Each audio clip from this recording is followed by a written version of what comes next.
นอกจากการสนับสนุนช่องของเรานะครับผ่านการกดไลค์กดแชร์แล้วก็ Subscribe นะครับผมปัจจุบันนะครับผมช่องของเราได้เปิดช่องทางใหม่ๆนะครับผมเพื่อให้ผู้ชมนะครับผมและแฟนๆของช่องนะฮะสามารถให้การสนับสนุนช่องเล็กๆช่องนี้นะครับให้ได้ไปต่ออย่างต่อเนื่องนะครับและมั่นคงนะครับผมด้วยระบบสมาชิกนะครับผมที่ช่องเราเพิ่งเปิดขึ้นมานะฮะซึ่งทุกคนสามารถที่จะกดสมัครนะครับผมสมาชิกนะครับผมที่ปุ่มจอยนะครับผมหรือปุ่มสมัครสมาชิกนะครับผมที่มุมขวาล่างใต้คลิปนะครับผมหรือมุมขวาบนในหน้าต่างของช่องนะครับผมเพียงเดือนละ50 บาทเท่านั้นนะครับผมโดยมีสิทธิพิเศษมากมายไม่ว่าจะเป็นตราประทับแสดงระดับหลังชื่อนะครับผมเป็นรูปเรือชิปเปอร์ที่ออกมาแบบอย่างสวยงามนะครับผมพร้อมกับอีโมจินะครับเป็นรุ่นพี่แฮมชิปเปอร์นะครับผมสุดน่ารักนะครับซึ่งใช้ในการพูดคุยนะครับผมในช่องคอมเมนต์พร้อมสิทธิพิเศษต่างๆมากมายที่กำลังจะตามมาในอนาคตนะครับผมอีกอย่างหนึ่งคือทั้งการชมคลิปแบบ Exclusive นะครับก่อนใครนะครับผมหรือโอกาสที่จะได้ทำกิจกรรมต่างๆร่วมกันในอนาคตนะครับผมก็สำหรับสมาชิกเท่านั้นนะครับผมที่เก็บสิทธิ์นี้เอาไว้ให้กับทุกๆท่านนะครับแต่หากระบบสมาชิกยังไม่หนำใจนะครับผมเรายังมีช่องทางอื่นให้สนับสนุนกันนะครับผมไม่ว่าจะเป็นระบบซุปเปอร์แตงนะครับผมซึ่งหากผู้ชมเนี่ยเจอสัญลักษณ์นะครับรูปหัวใจนะครับผมที่มีดอลลาร์ไซน์นะครับผมหรือสัญลักษณ์รูปเงินดอลลาร์อยู่เนี่ยข้างใต้คลิปใดคลิปหนึ่งเนี่ยสามารถที่จะคลิกนะครับผมเพื่อโดเนทนะครับผมแทนคำขอบคุณนะฮะเพื่อเป็นการสนับสนุนช่องได้นะครับหรือจะเป็นการโดเนทนะครับผ่านบัญชีธนาคารนะครับผมซึ่งได้ใส่รายละเอียดเอาไว้แล้วนะครับข้างใต้คลิปนี้นะครับผมเอาไว้ที่คำบรรยายใต้คลิปนอกจากนั้นนะครับผมเรายังได้เปิด Line Open Chat นะครับซึ่งชื่อว่า ATS Channel Family นะครับผมก็เลยขอเชิญชาวช่องทุกคนนะครับผมเข้าร่วมห้องแชทได้โดยไม่มีค่าใช้จ่ายใดทั้งสิ้นนะครับผมเอาไว้พูดคุยแลกเปลี่ยนข่าวสารกันนะครับผมในครอบครัวของเราและผมได้จัดทำสติกเกอร์ลายรุ่น Lovely พี่แฮมนะครับชิปเปอร์นะครับเอาไว้เป็นสติกเกอร์ที่ใช้พูดคุยกันด้วยนะครับจะได้ใช้คุยกันในกลุ่มก็น่ารักดีนะครับผมหรือจะเอาไปใช้คุยกับเพื่อนๆส่วนตัวก็ได้นะครับไม่ติดอะไรเลยนะครับผมตั้งใจทำออกมามากๆนะฮะเพียงชุดละ35 บาทเท่านั้นนะครับผมใช้ได้ตลอดชีพนะครับผมก็หวังว่าทั้งหมดนี้นะครับผมจะเป็นเรื่องราวดีๆที่จะเกิดขึ้นกับช่องของเราและชาวช่องของเราทุกคนนะครับผมเพื่อมุ่งหน้าต่อไปสู่ปี 2023 ปีนี้และก้าวต่อไปด้วยกันอย่างมั่นคงนะครับผมอย่าลืมสนับสนุนกันนะครับขอบคุณครับ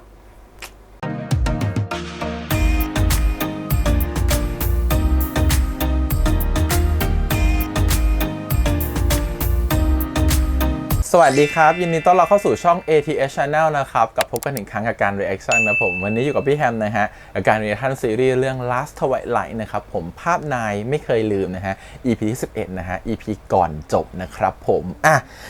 EP ก่อนเนาะที่เขาบอกว่าเขาจะมีแบบว่าได้เลนตามาใหม่แล้วนะครับผมที่จะต้องไปผ่าตัดออกนะครับเปลี่ยนแปลงเลนตาแล้วก็ตัวอย่างก็เหมือนกับจะผ่าตัดเนี่ยแต่ไม่รู้สำเร็จหรือไม่สำเร็จนะครับผมทุกคนนี่เหมือนกับโอ้โหเชียร์มากรู้เลยว่าพี่ออฟจะมาแบบไหนนะครับเดากันได้อยู่แล้วเพราะสไตล์พี่ออฟนี่คือ EP 11เนี่ยมันยังไม่จบเพราะฉะนั้นน่ะมันก็ต้องกระชากเราอยู่แล้วนะครับผมเขาต้องกระชากเราลงไปให้มันดราม่าให้มันดิ่งลงไปอีกทุกคนก็ได้เดากันว่าคงมองไม่เห็นหรอกคงแบบว่าทำตัวอย่างหลอกๆมาให้เราดูส่วนตัวพี่ก็คิดว่าถ้าพี่เดานะถ้าเรื่องเนี่ยมันจะไม่แฮปปี้เลยอ่ะก็ทำได้ที่พี่เคยบอกไปแล้วนะครับผมแต่เรื่องนี้จะให้แฮปปี้มันก็แฮปปี้ได้แต่ก่อนแฮปปี้อ่ะมันต้องขอให้สักนิดหนึ่งคืออะไรที่พี่เคยบอกไปแล้วว่าเป้าหมายชีวิตของหมอกอ่ะเขาจะอยู่ต่อไปอย่างไรเราเริ่มเห็นเขาลางแล้วใช่ไหมว่า EP ก่อนอ่ะเขาจะเป็นเชฟใช่ไหมครับนู่นนี่นั่นเนาะแต่อย่าลืมนะฮะว่าตัวเขาอ่ะยังติดอยู่กับเดย์อยู่นะฮะตัวเขาสองคนเนี่ยตัวติดกันมากหมอกเนี่ยไม่มีพี่สาวแล้วพ่อแม่ไม่มีแล้วแต่เดย์มีทั้งคุณแม่มีทั้งพี่ชายนะฮะครอบครัวคนหนึ่งที่สมบูรณ์ผ่านการที่แบบว่าตาเกือบจะมองไม่เห็นมามันผ่านช่วงเวลาของความผ่านความอดทนจากความเจ็บปวดมาแล้วเพราะฉะนั้นน่ะเขาจะมีภูมิคุ้มกันอะไรบางอย่างแต่หมอกที่มีแต่เรื่องสูญเสียมาตลอดเนี่ยมีเดย์เป็นแค่คนเดียวในชีวิตอ่ะเขาจะไปต่อยังไงถ้าเขาไม่มีเดย์เพราะถ้าเป็นพี่เขียนบทจะให้มันกระชากสุดๆอ่ะพี่จะไม่ทำให้เดย์น่าสงสารอีกต่อไปแล้วพี่ต้องทำให้หมอกน่าสงสารคนดูมันจะได้แบบสงสารเดย์สงสารหมอกมาสงสารกันให้ครบถ้วนคิดว่าแบบนี้นะถ้าเขาจะกระชากเรานะเพราะว่าถ้า EP เนี่ยเขาทำให้เดย์น่าสงสารนะพี่จะไม่ร้องไห้แล้วเพราะพี่รู้สึกว่าพี่สงสารเดย์พอแล้วตั้งแต่ EP 9ที่เขามองไม่เห็นแต่ถ้า EP เนี่ยเขาทำให้หมอกน่าสงสารน่ะฉันก็ไม่แน่ว่าฉันจะร้องไห้หรือเปล่าต้องรอดูกันนะฮะโอเคเดี๋ยวไปดูกันต่อดีกว่ากับ EP ที่11นะครับผมแต่ก่อนอื่นเลยขอบคุณก่อนทาง GMTV แล้วก็ที่อนุญาตทำ reaction ได้นะครับโอเคครับไปดูกันเลยดีกว่าครับผมกับ Last Twilight ภาพนายไม่เคยลืม EP ที่11ครับไปเลยผมตาบอดสนิทแล้วใช่ไหมครับหมอเตรียมทิชชู่ไว้แล้วนะคือดูแลความปลอดภัยให้เดย์ครับแต่ เธอกลับพาเขาไปเสี่ยงอะ ผมขอลาออกครับถึงเวลาที่เดย์ต้องไปหาหนังสือเล่มต่อไป ได้แล้ว สำหรับเดย์อะเขาไม่ใช่แค่พี่เลี้ยงคนหนึ่งเขาเป็นมากกว่านั้น ที่ร้านกูอะเปิดรับสมัครงานอยู่นะเขาหาพ่อครัวอยู่มึงมาสมัครดิ แล้วถ้านายดูแลน้องได้ดีอะน้องมันจะเป็นแบบนี้ไหมล่ะ นายขอโทษแล้วกัน ที่นายดูแลน้องไม่ได้อะ ผมให้อภัยทุกเรื่องเลย อาทิตย์หน้าเป็นวันคริสต์มาสด้วย ถ้ามีแฟนไปอยู่ให้กำลังใจด้วยมันก็จะดี เดโรงพยาบาลโทรมาบอก เราได้ตาแล้วนะลูก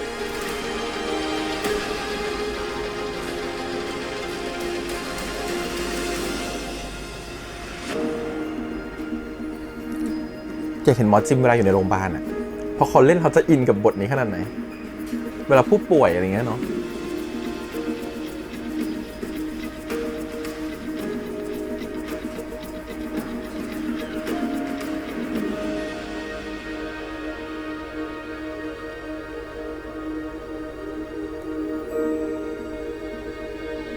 แต่ตามันมืดไปแล้วอะผ่าแล้วมันจะช่วยได้หรอ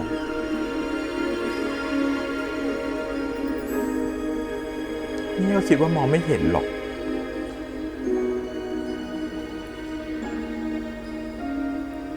ถ้าเห็นก็ต้องปาฏิหาริย์บนแล้วมีการบนกันขึ้นละ เดี๋ยวมานะ อ๋อไม่ใช่เนี่ยว่าจะแบบ ถ้าน้องหายผมจะเลิกสูบบุหรี่อะไรอย่างนี้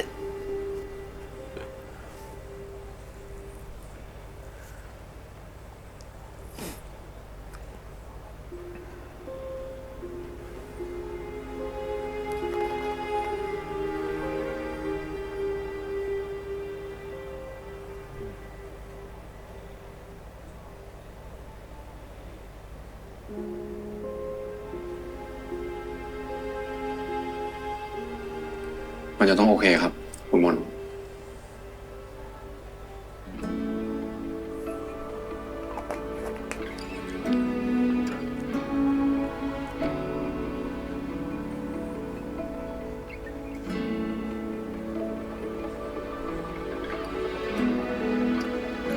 ว้ายหมอจิมมันหล่อจัง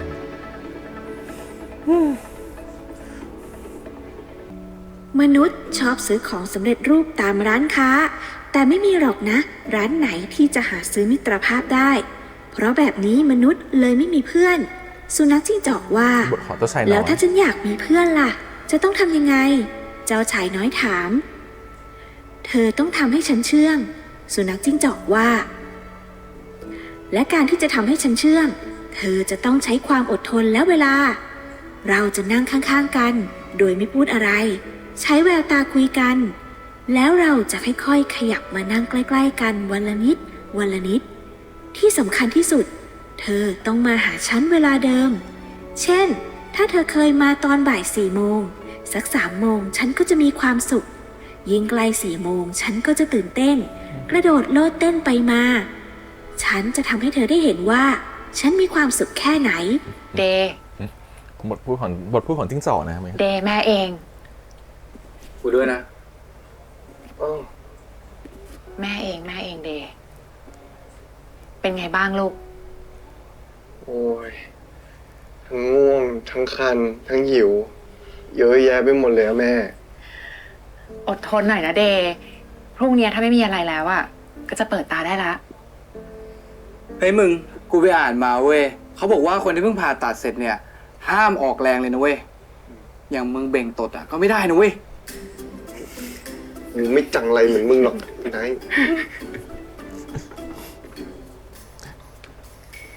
ขออนุญาตนะคะ ขอเชิญญาติคนไข้ไปคุยเรื่องพักฟื้นหน่อยค่ะ ค่ะ เดี๋ยวแม่มานะ เฮ้ย อย่าเบ่งตดนะมึง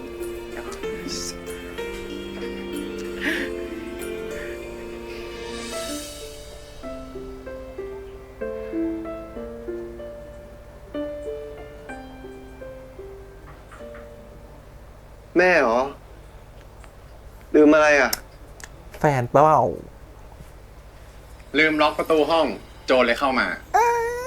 ปิ๊งฮอก ดอกมะลิ เอ้ย เป็นไงบ้าง โอเคขึ้นแล้ว พี่รอให้คุณมนต์เขาออกไปก่อนนะแค่เข้ามา อืม หลังจากคืนนั้นอะไม่ได้คุยอะไรกับพี่ปะ อืม ไม่นะ จากที่น่ากลัวอยู่แล้วเนี่ย ตอนนี้ยิ่งน่ากลัวกว่าเดิมอีก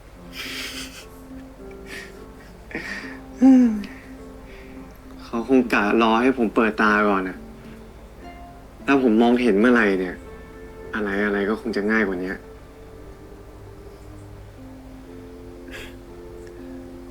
เดย์ไม่คิดหรอ ว่าปัญหาจะอยู่ที่พี่ก็ได้นะ ที่ดูแลเดย์ไม่ได้อะ เอาละฉันว่าบทมาแบบที่ฉันคิดแน่ ปัญหาเดียวของพี่ก็คือ เมื่อไหร่ผมจะได้ของขวัญคริสต์มาสอย่าคิดนะว่าผมลืมอ่ะ ไม่ลืม เอามาแล้ว ตอนนี้นะ ๆรักเนาะหมดจิ้มอ่ะ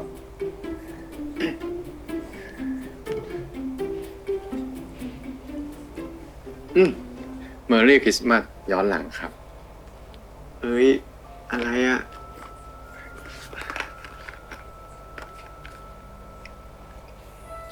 เอาไว้ใส่ตอนพักฟื้น ขอบคุณนะ ครับ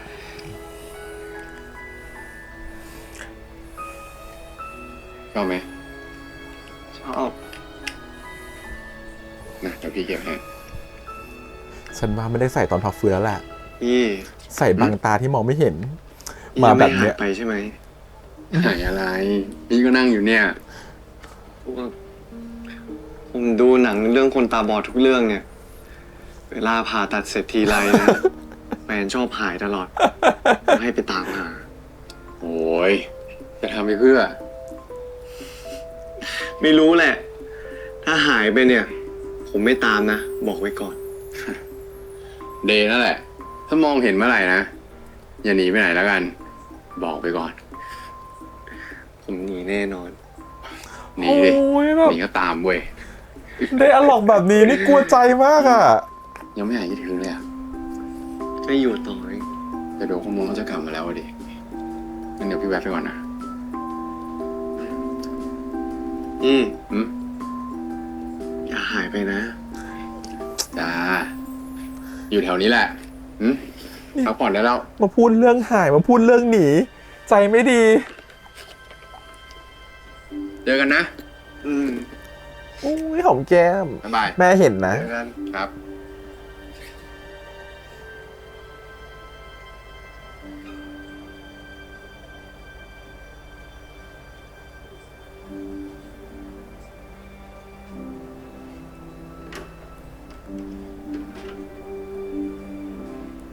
สวัสดีครับ ไหน เข้าไปก่อนปะแม่จะคุยกับหมอกหน่อย แซ่บ แม่จะเปิดใจ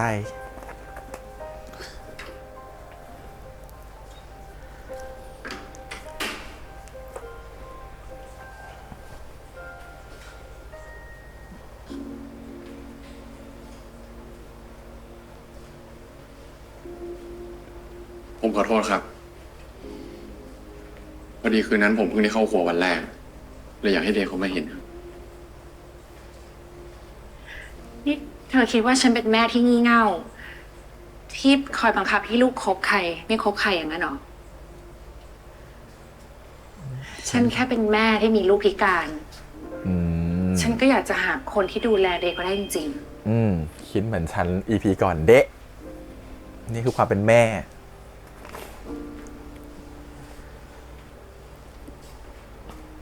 เดย์เขาไม่เคยมองตัวเองเป็นคนปกติอยู่แล้วครับเขาชอบพูดว่าคนปกติที่ไหนเขาใช้มือคำทางกัน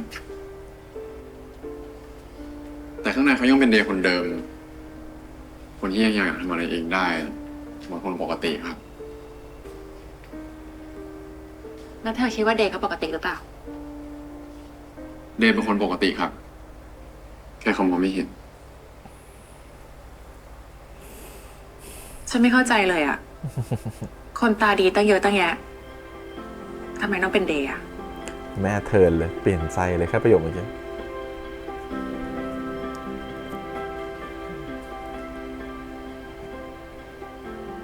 ว่าเขามองเห็นมั้งครับ เห็นบางอย่างในตัวผม ที่ขนาดตัวผมเองก็ยังไม่เห็นมันเลยด้วยซ้ำอะ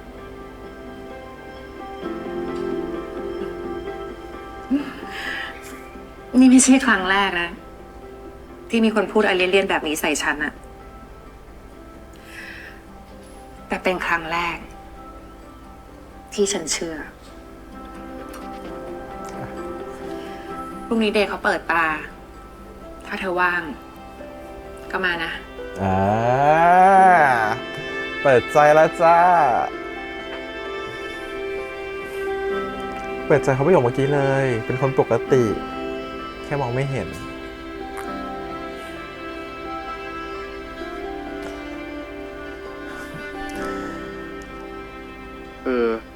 พี่ไปคุยอะไรมาเมื่อวานอะแม่เขาถึงยอมให้มา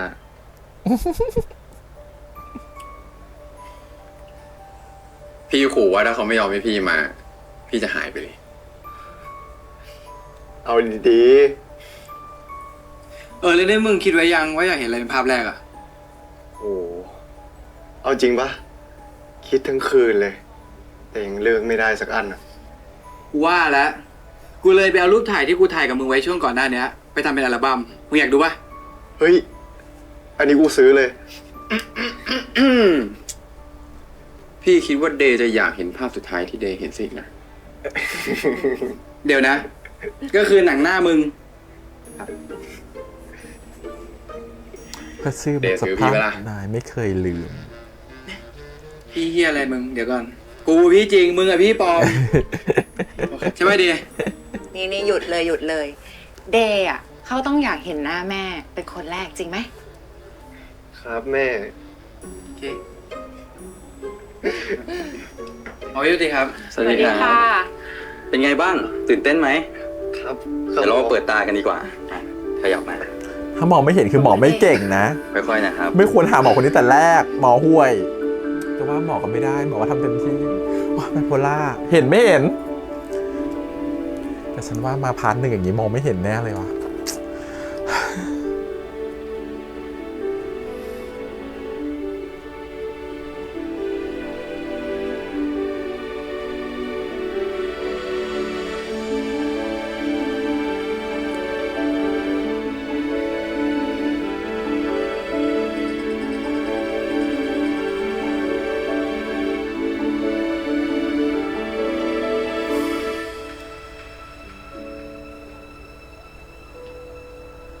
เดย์เห็นแม่ไหม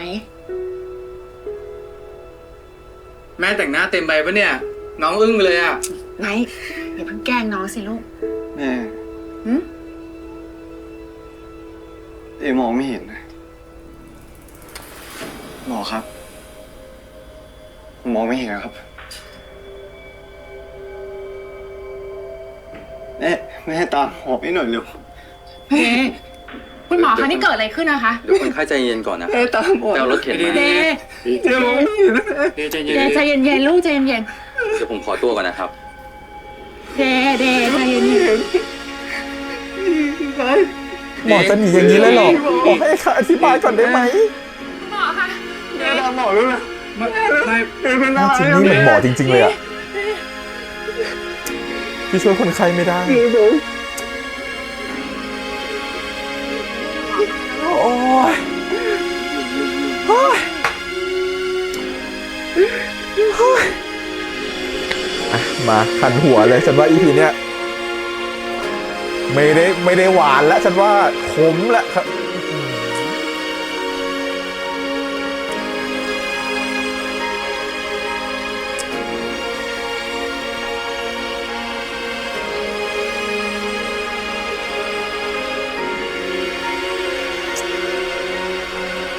พี่ออฟจะลากคนไปร้องไห้ในโรงหนัง EP จบใช่ไหมจะลากคนไปยิ้มลากคนไปมีความสุขในโรงหนังบ้างไม่ได้เลยแล้ว หมอเขาบอกว่า สงสารน่ะ ตามีอาการติดเชื้อ เนื้อเยื่อมันเลยไม่สมานกันอะ โอ้ยจะมาติดเชื้ออะไรตอนนี้ล่ะโอ้ย เดี๋ยวก็ผ่าฟรีอะสิ ไม่เป็นไรนะเดย์นะ เดี๋ยวก็มีคนบริจาคให้เราใหม่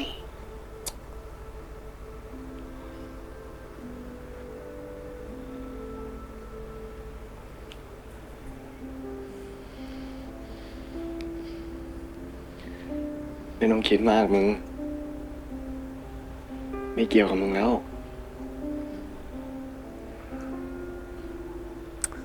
เดชขออยู่คนเดียวได้ไหม งั้นเดี๋ยวแม่รออยู่แถวนี้แล้วกันนะลูกนะ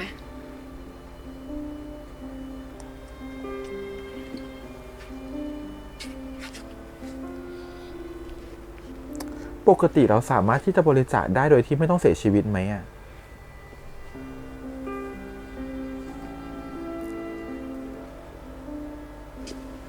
ผมขอเข้าไปคุยกับเขาได้ไหมครับ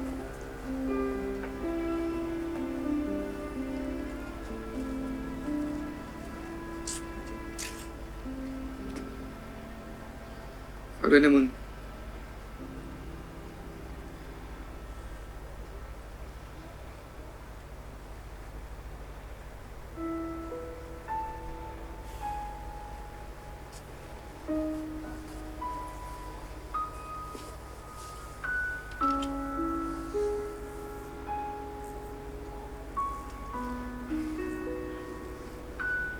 ผมบอกว่าขออยู่คนเดียวไง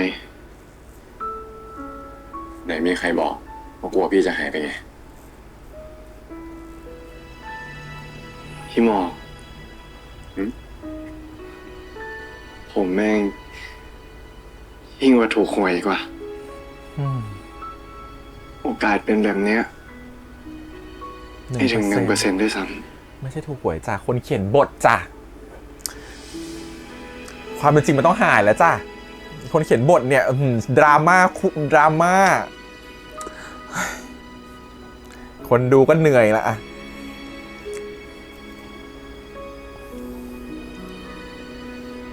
คุณนพนัทนพนัท ถ้ารู้เงี้ย พี่จะได้ซื้ออย่างอื่นให้แทน ำเอ้ย ไม่เป็นไร แบบนี้ก็ดีเหมือนกัน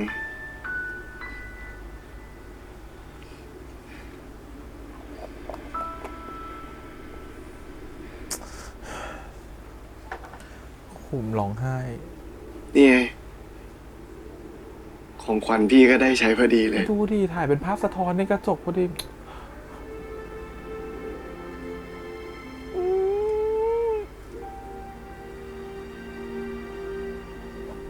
ได้ใช้มาบังน้ำตา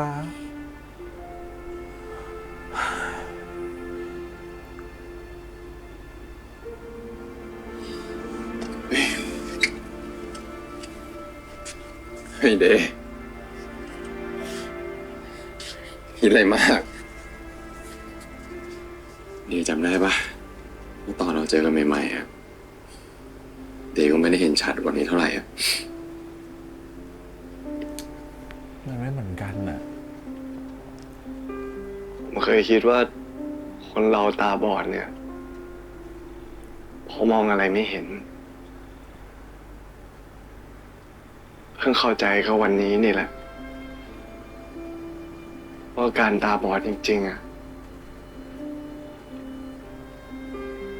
คือการมองไม่เห็นความหวังอะไรอีกแล้ว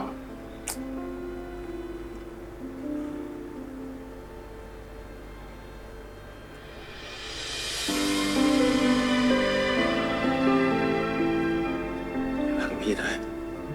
ตาบอดคือการ พี่จะไม่ไปไหน ความหวัง แล้วพี่ก็จะไม่มีวันปล่อยมือเดพี่สัญญา ฉันดูมาเยอะเขียนบทแบบเนี้ย EP นี้น้ำตาท่วมแน่เลยอ่ะ ไม่ได้อยู่ด้วยกันแน่เลยอ่ะ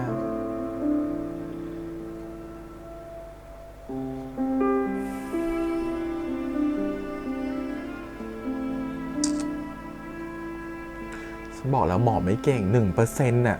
1%หมอ หลายเดือนตอบมา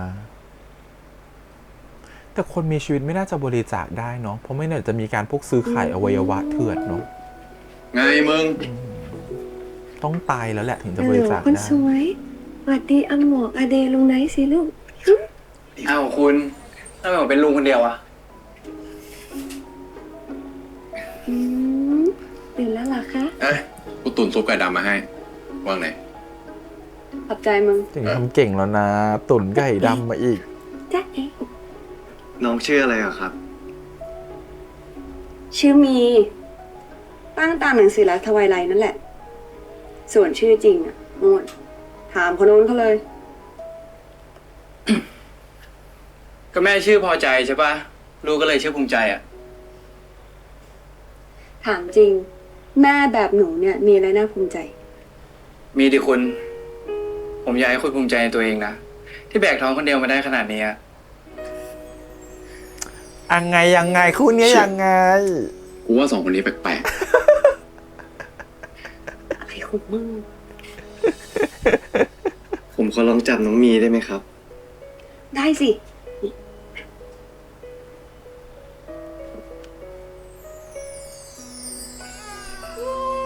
จะเอ๊ะจะเอ๊ะโอ้โอ้โอ้โอ้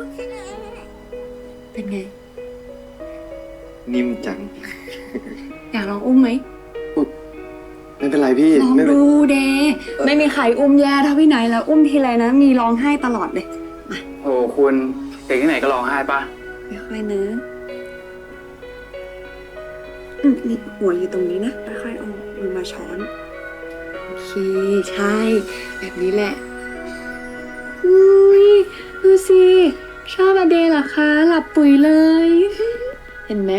ตอนพี่นายอุ้มนะโห ร้องเสียงดังเลย โอ้เจ้าอ หา เดย์ เด็กอ่อนมาเก่งเนาะ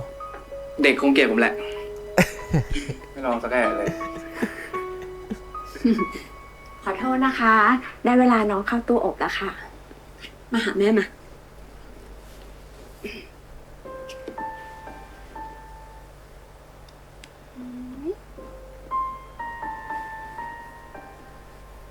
เข้าตู้อบแสดงว่าเด็กคลอดก่อน เดี๋ยว ไม่ครบ พาพ่อ 10 ใจ สั ไป ป ส่ง ดาห์ มีก่อน 10 เดี๋ยวมา โอเคมึง ไม่ครบ40 สัปดาห์ละสิ ๆ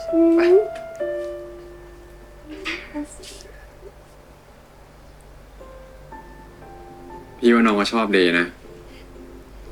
เมื่อกี้หลับปุ๋ยได้เห็นปะ จริงเหรอ อืม อยากเห็นหน้าน้องเขาจัง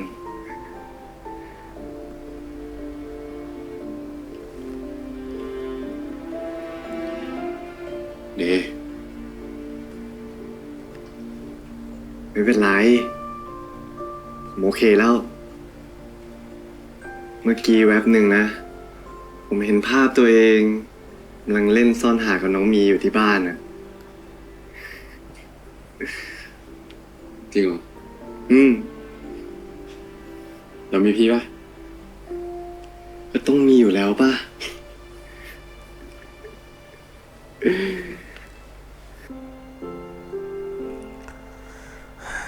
ยิ้มฟันสวยทั้งคู่ เร็ว เลย มึงกินข้าวแล้ว พี่พอใจเขามีน้องกันแล้ว เมื่อไหร่ว่าแกสองคนจะมีกันบ้างเนี่ย ระวังเดย์น้อยจะสวนกลับมานะว่าพวกผมอยู่ตู้เดียวกันแล้วเนี่ย เมื่อไหร่พวกพี่สองคนจะย้ายมาอยู่ด้วยกันบ้าง อันนี้ปลาพูดหรือพี่พูดกันแน่เนี่ย ไม่รู้ รู้แค่ว่าเดี๋ยวพี่พอใจเนี่ย เขาจะย้ายไปอยู่กับแม่แล้วนะ พี่พูดลอย นี่แม่ผมเพิ่งไฟเขียวให้ไม่ได้ทันไรเนี่ย พาลูกเขาหนีแล้วเหรอ ๆหรือจะให้พี่ย้ายไปอยู่กับเดย์อะ มาเลย เดี๋ยวผมไปอยู่ที่อื่น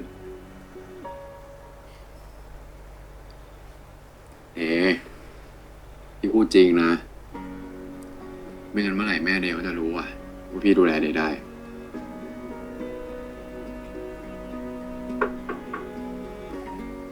กูเอง แม่เขาให้เรียกลงไปกินข้าวอะ งั้นเดี๋ยวผมไปก่อนนะครับ เดย์พี่ไปก่อนนะ เฮ้ย เดี๋ยวดิ แม่เขาให้ฝากชวนมึงด้วยอะ ชวนผม วันนี้มันยังไงนะ วันนี้แม่ทำผักขมอบชีสด้วยนะ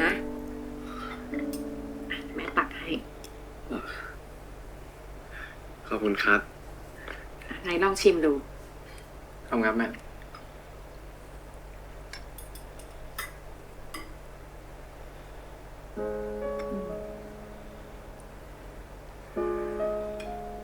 สูตรแม่เอง หมอกลองชิมดูสิ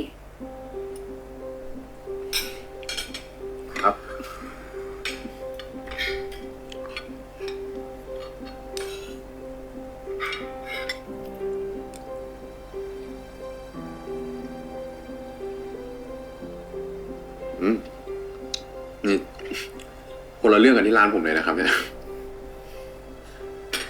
เสียงงอกปากเลยดิ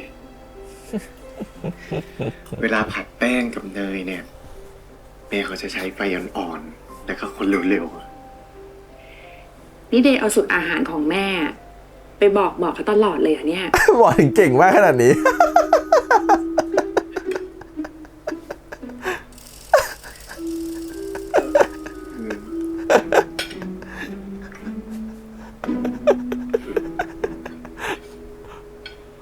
ได้วิชาไปแล้วอะอย่าทำให้เสียชื่อล่ะ อืม ได้ครับ ที่จริง ตอนนี้ทางร้านเขาก็เลื่อนขั้นให้ผมเป็นรองหัวหน้าพ่อครัวนะครับ เฮ้ยแม่พี่หมอกนะเขาเก่งถึงขั้นมีคนมาขอซื้อตัวด้วยนะ หรอ เดเวอร์ไป คือพอดีเพื่อนพี่อ้นเขาทำโรงแรมที่สงขลาครับ แล้ววีคหน้าเขามีอีเวนต์พอดีอ่ะ ผมก็เลยอยากได้พ่อครัวไปเสริมทีม เฮ้ยแล้วโรงแรมใหญ่ปะวะตัวกูไปเที่ยวด้วยเลย เห็นว่า4-5 ดาวพี่ แขกส่วนใหญ่ก็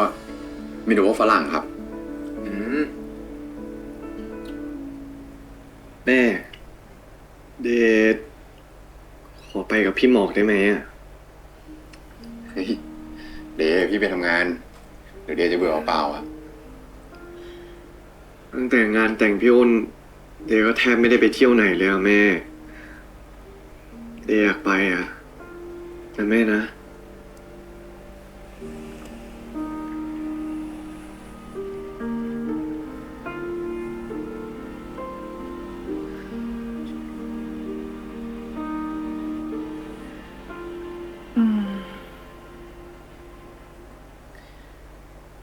งั้นแม่ ฝากน้องด้วยกันนะหมอก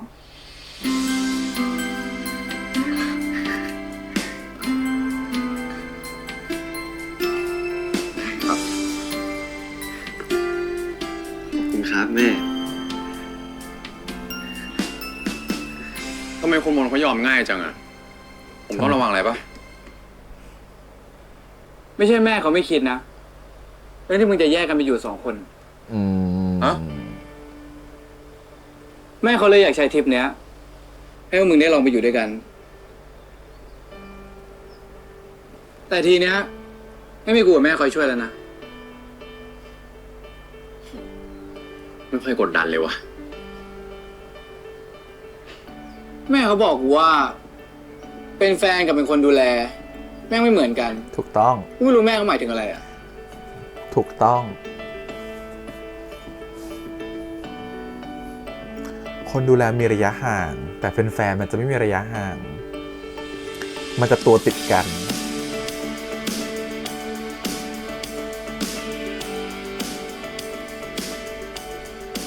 ฮัลโหลแม่เดย์ถึงโรงแรมแล้วนะ พี่เขาบอกว่าโรงแรมสวยมาก อย่างกับในหนังฝรั่งเลย เดี๋ยวค่ำ สวัสดีครับพี่ สวัสดีครับ จำพี่ได้ไหมเดย์พี่สิงห์ พี่สิงห์ฮะ สวัสดีครับ สวัสดีครับ สวัสดีทุกคน สวัสดีครับ สวัสดีครับ สวัสดีครับ เดี๋ยวแนะนำคนนี้ก่อน อันนี้เป็นหัวหน้าเชฟนะครับ เชฟต้อม นะครับ ก็อารมณ์ดี ไม่ดุ กินจุนิดนึงนะฮะมีอะไรปรึกษากันได้ หัวหน้าเชฟ ครับ นะ ค ค รั รั บบ สวัสดีครับ สวัสดีครับ ที่ต้อนรับครับ พี่หมอกเขาจะเริ่มงานพรุ่งนี้ หัวหน้าเชฟผู้ วั กำกับ นี้ ยัง เรา ล เล บ ยมา นะ ชิลกันก่อนฟิลดีเวอร์อยากพาแม่มาบ้างเลย ทุกคน อีกครึ่งชั่วโมง จานแรกต้องเสิร์ฟแล้วนะครับเชฟ ไหนเชฟ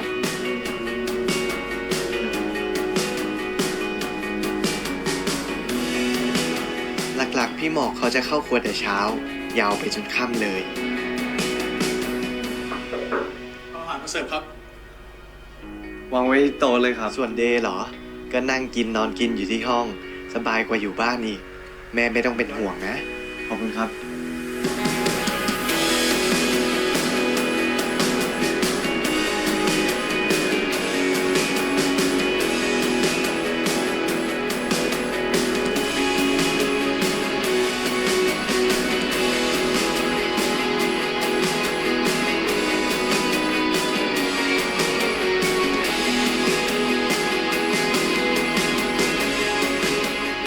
เอาของหวานมาส่งครับ อ้าวพี่หมอก อ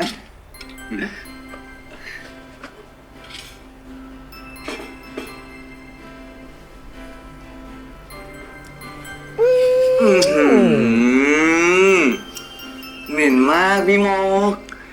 วันนี้พี่หมองทำงานเหนื่อยมากเลย อยากเติมพลังอ่ะได้ไหม อาบน้ำก่อนแล้วค่อยมาเติม เพื่อนพี่มาแล้ว พี่โมพี่โมไปอาบน้ำก่อนพี่โมเชื่อฟังกันหน่อยอาบเสร็จแล้วมาหอมเท่าไหร่ก็ได้ โอเคอย่ามากออกนะ อืม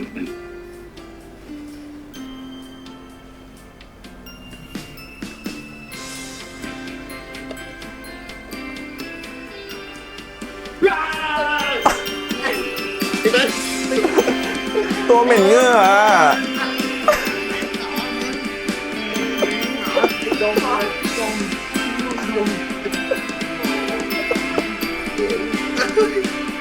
โอ้ยจะกระทีหมดโอ้ย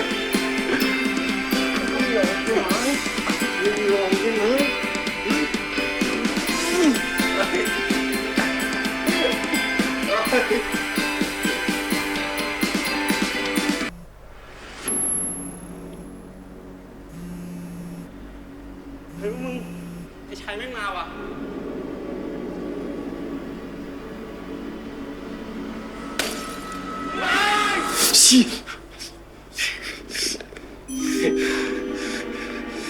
เดี๋ยว คนเยี่ยแบบพี่เนี่ยคงโดนแบบนี้ซะบ้าง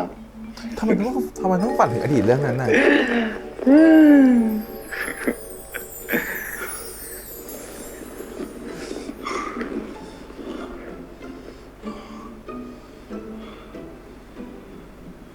ไม่เงียบอ่ะโกรธผมหมอ ผมขอโทษ ก็พี่แกล้งผมก่อนน่ะ จะไม่ได้เหรอ อยากให้พี่หายโกรธปะล่ะ ทำไงอะ เข้ามาใกล้ดิ เข้าไปทำไม เร็ว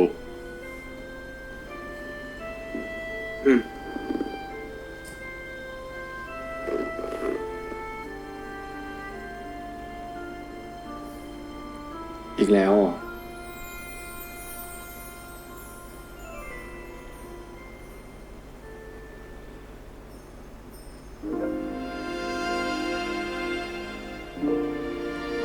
แย่ง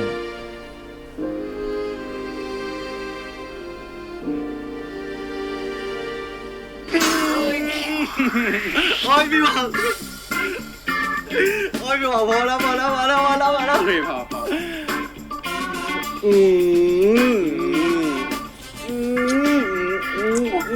แก้มน้องมันหน้าหอมแล้วมันช้ำไปหมดแล้วนะ โอ้ยพอเลยละแก้มหมูช้ำหมดแล้วเนี่ย ไม่เห็นได้ช้ำเลย ผมครับพี่ พร้อม ครับเชฟ กระดาษได้ยัง ก็ได้แล้วครับ อีก 2 นาทีเชฟ เร็วกว่านี้ ครับ พี่นานขอจานหน่อยครับ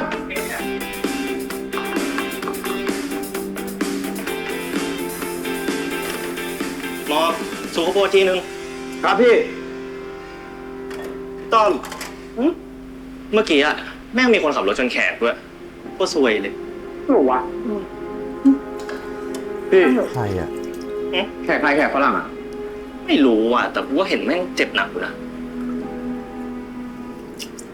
ไม่ใช่เดย์หรอก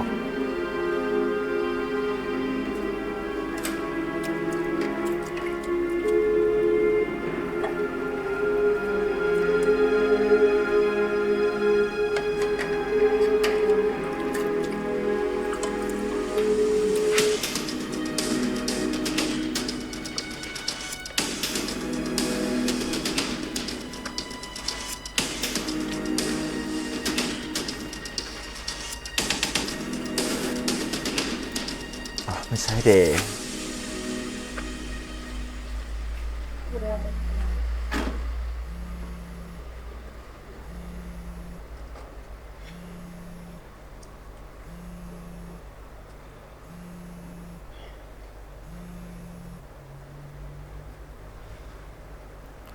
โหลพี่ โทษทีเมื่อกี้ผมไปเข้าห้องน้ำอ่ะ มีอะไรเปล่า ไม่มีไรแค่ถึงเฉยๆอะไปทำงานเลยไปเดี๋ยวคนอื่นก็หาว่าอู้งานหรอกบ๊ายบาย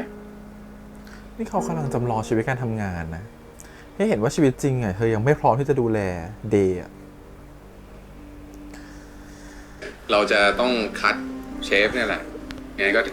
เฮ้ยไปไหนมาเนี่ย ไปห้องน้ำมาโทษทีครับพี่ เฮ้ยไม่ต้อง กูเสิร์ฟไว้ละมึงไปเตรียมปลาหมึกต่อไป ขอบคุณครับ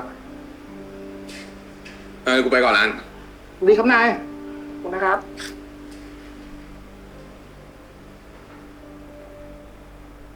เชฟพี่สิงหาเขามาทำไมอะพี่ มึงเอาหน่อยดีวะ นายเขาดูมึงอยู่นะ ทำไมอะพี่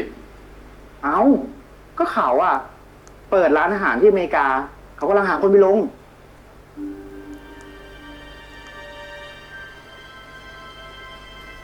อย่างมึงเห็นไหมล่ะ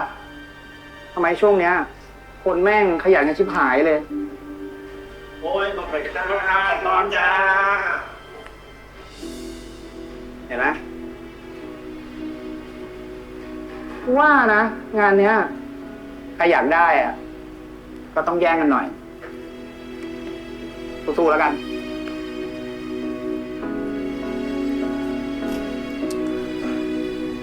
เราอยู่นี่ เด้ ดี พี่ ก เอา ว่า ขนาดมาฝาก เดี๋ยวหัวหน้าเชฟเขาต้องไปเป็นผู้กำกับ แล้วก็ขึ้นมาแทนหัวหน้าเชฟ เด้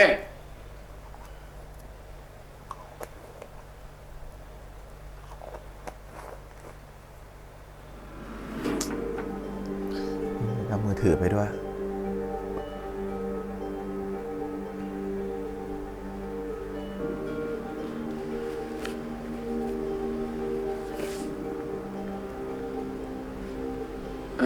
โทษนะครับ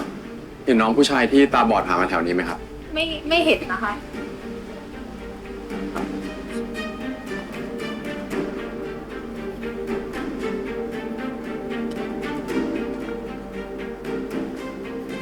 พี่ครับโทษทีนะครับ เห็นน้องผู้ชายที่ตาบอดผ่านมาแถวนี้ไหม ไม่เห็นครับ ผมครับ ครับ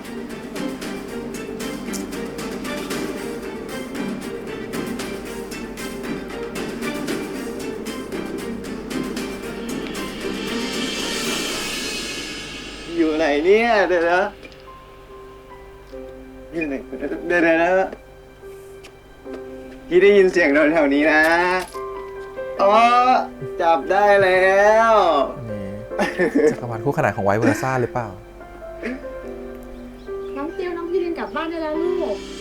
พรุ่งนี้มาเล่นกันใหม่นะครับ ครับผม บ๊ายบาย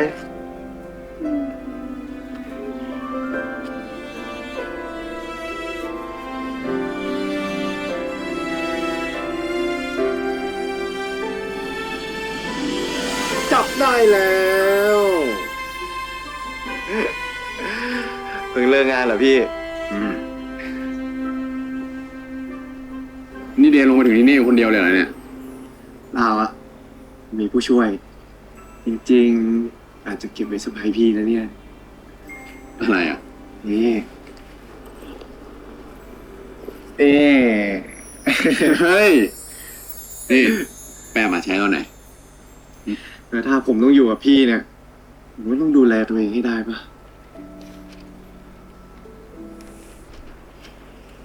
นี่พี่ทำเรียนลำบากปะเนี่ย ถึงมีพี่ไอ้ไนท์กับแม่เนี่ย ไม่ใช่ว่าทุกคนจะอยู่กับผมตลอดเนาะเพิ่งจะมาหัดชัยตอนเนี้ยมันช้าไปด้วยซ้ำ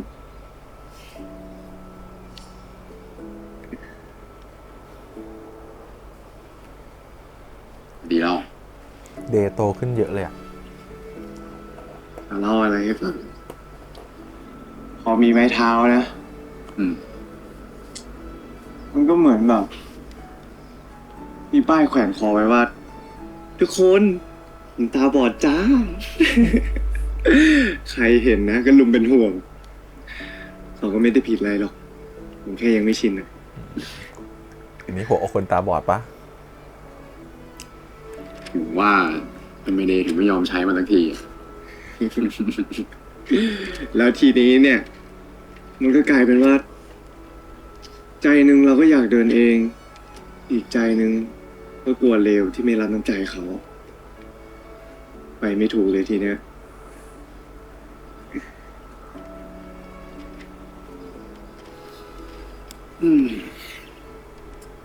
งั้นเดย์จะพี่ทำยังไงก็บอกนะ โอ้ย สบายมากพี่ ผมมีแค่พี่นี่แหละ พี่ไม่สงสารผมเลยผมไม่เอง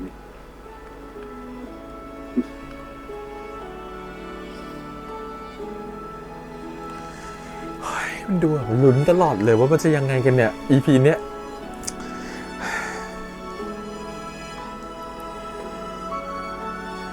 เดย์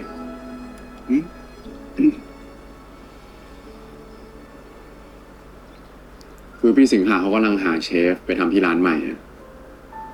น่าจะรู้ผลหลังปิดจอบนี้ จะบอกตอนนี้เลยเหรอ โอ้โห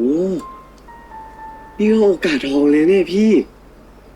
ไอ้เสียชื่อสิทธิเอกเชฟมนนะรู้เปล่า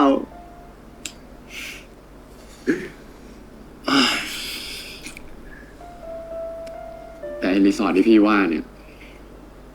มันอยู่ฮาวายเลยนะเด็ก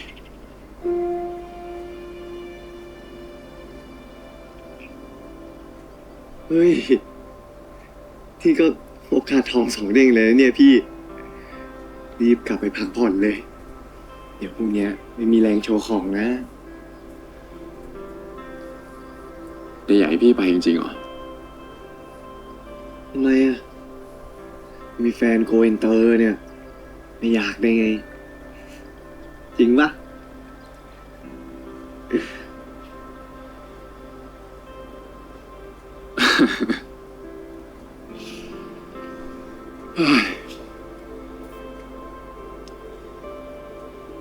ถ้างั้นเนี่ยเดี๋ยวอยากไปโกอินเตอร์พี่ป่ะ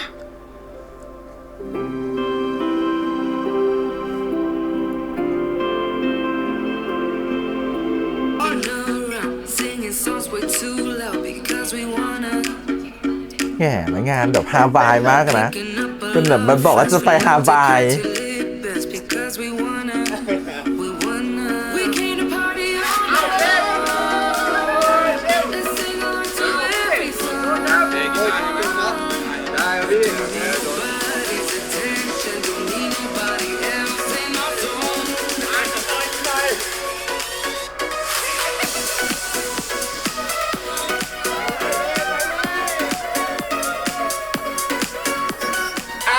ผมถึงเวลาที่ทุกคนลอยคอรอคอยนะครับผมนายของเราจะแจกรางวัลพิเศษสำหรับคนที่เต้นและถูกใจนายที่สุด คุณนักบาลครับ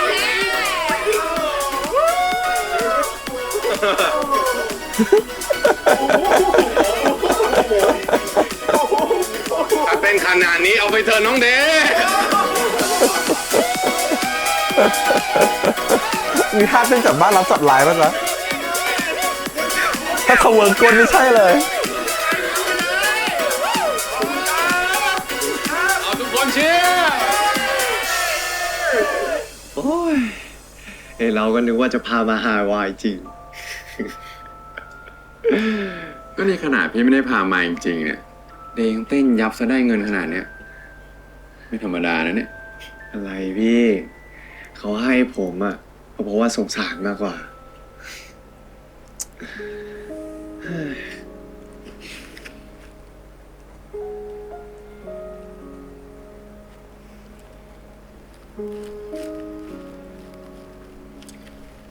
เดย์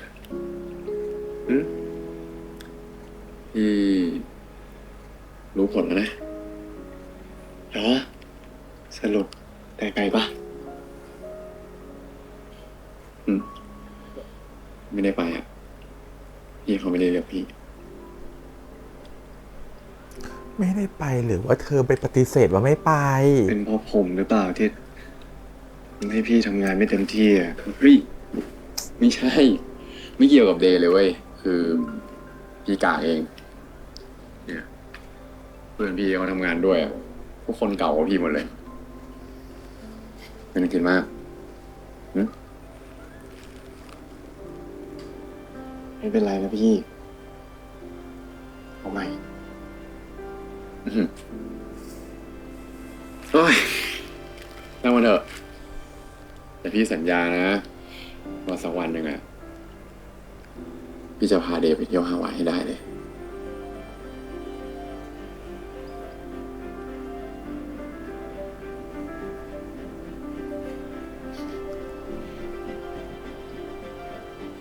สัญญาแล้วนะ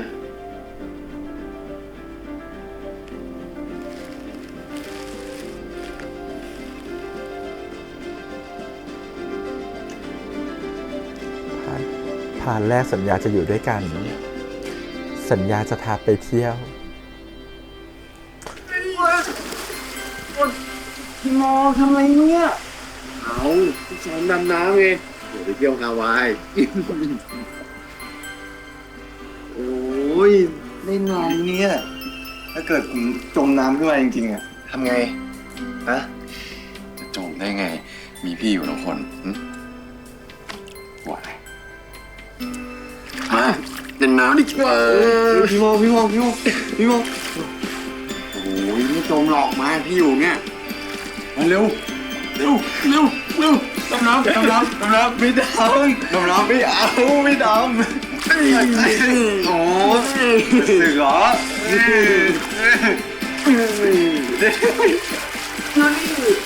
สอนแล้วยอมแล้ว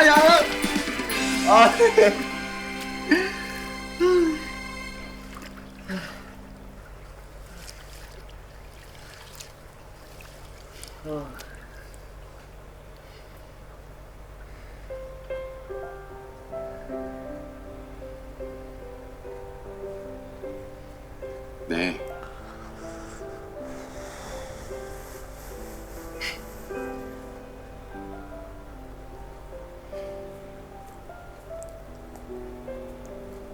พี่โคตรรักเด้เลยนะ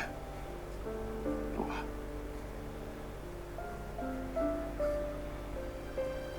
อารมณ์ไหนเนี่ยพี่ แค่อยากบอกเฉยๆอะพี่ได้รู้ไว้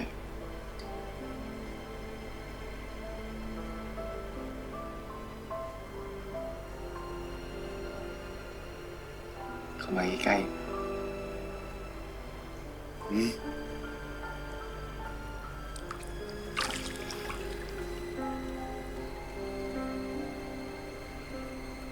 ผมก็โคตรรักพี่เลยอะ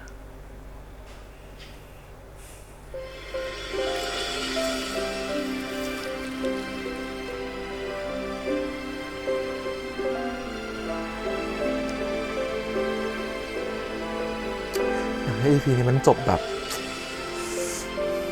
ดีๆหน่อยอ่ะอาทิตย์หน้าไม่อยู่กรุงเทพด้วยอ่ะ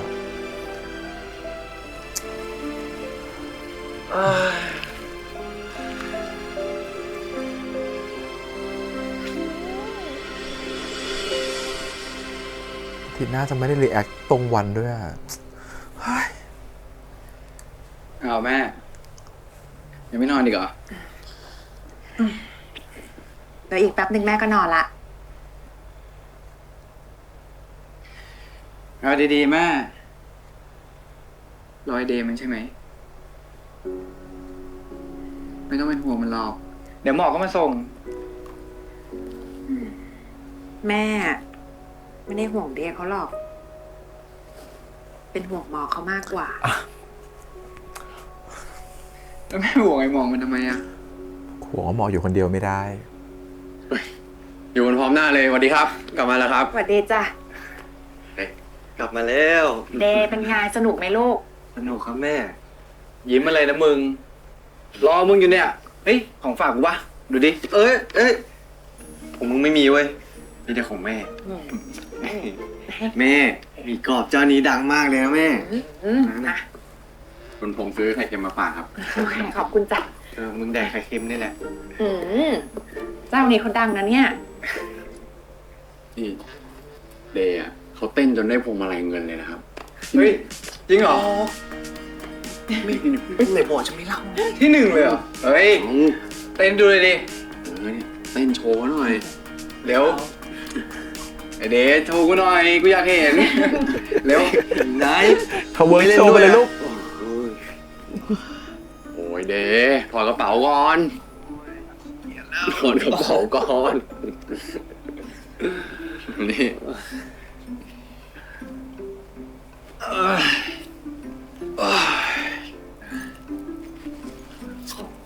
หาอะไร ใส่ชาร์จอะอยู่กับพี่ปะ โอ้ย ไม่กระเป๋าพี่กระเป๋า หยุด เด หาใส่ชาร์จก่อนหายตลอด เดไม่มีอยู่ที่พี่ปะ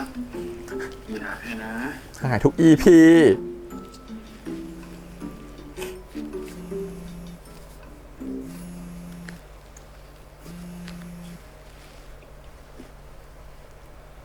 เดแป๊บนะพอใจโทรมา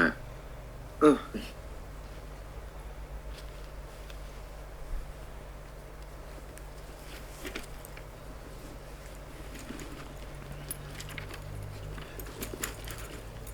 เขาจะเจออะไรหรือเปล่า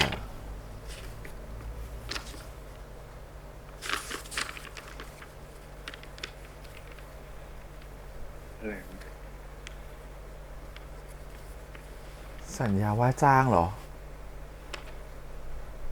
ถ่ายรูปให้อ่าน สัญญาจ้างพนักงานประจำนายเมธานปั้นคำนี ขอบคุณมากนะครับพี่ที่เลือกผม ฉัน แต่ คิ ผ ด มไม่สะดวกจริงๆครับ ฉันคิดแล้ว ผมไม่อยากทิ้งเดวไว้ที่นี่คนเดียวครับพี่เข้าใจผมนะ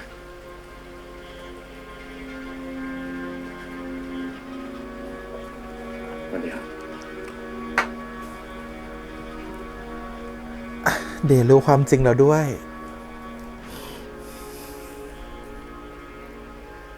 อ้าวมึง เป็นไงทริปนี้สนุกไหม พี่ไปถามน้องพี่ดิแต่ถ้าถามผมนะ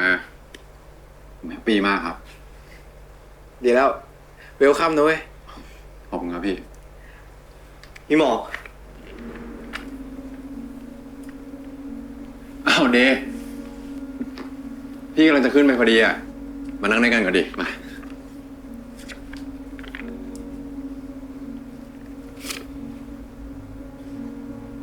เด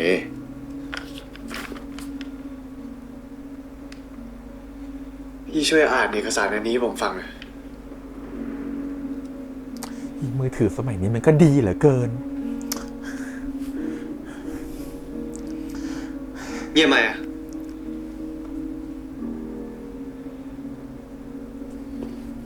เฮ้ยเด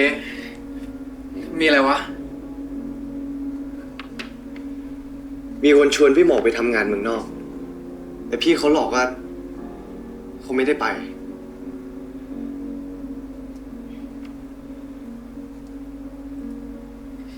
เฮ้ยทำไมไว้หมอกเพราะไอเดย์เหรอ เฮ้ยไม่ต้องห่วงนะเว้ย เดี๋ยวกูดูให้ พี่ก็ไม่อยู่กับเดย์ตลอดไงครับแล้วถ้าเกิดเดย์เป็นอะไรขึ้นมา แล้วผมมาช่วยไม่ได้จะทำไง แล้วเราอยู่กับเดย์ตลอดเหรอ เฮ้ย มึงคิดมากไปเปล่ากูว่าไม่มีอะไรหรอก ไม่พี่ ไม่มีใครรู้หรอกว่าวันหน้าจะเกิดอะไรขึ้นบ้าง เขาเสียพี่สาวเขาไปแล้วไง แม่รู้ทุกอย่างเช่นเดียวกับฉัน พี่สาวผมฆ่าตัวตายเพราะผมไม่รับโทรศัพท์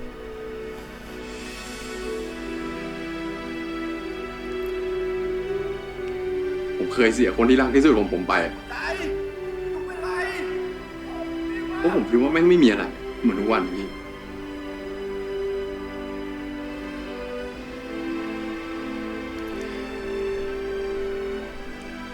วันนี้ผมจะไม่ทำผิดพลาดแบบนั้นอีกแล้วครับ สุดท้าย พี่แม่งก็สงสารผมเหมือนคนอื่น เฮ้ยเดย์คือพี่แค่ไม่อยากทิ้งเดย์ไปเว้ยพี่ผิดเหรอวะ แล้วพี่โกหกผมทำไม เพราะกลัวว่าผมเสียใจเหรอ ที่เป็นตัวถ่วงพี่ให้ไปไหนไม่ได้อะถูกปะ เดย์ไม่ใช่แบบนั้นเว้ยเดย์ผมถามคำเดียวนะ ถ้าผมไม่ตาบอดเนี่ยพี่จะโกหกผมปะ เฮ้ยเดย์กูว่ามึงค่อย มึงหยุดเลย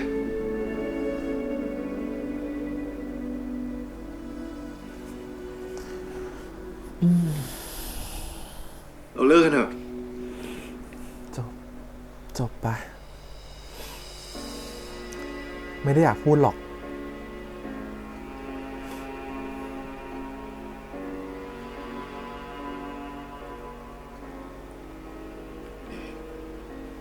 แบบนี้นี่จะทำแบบนี้พี่หมอก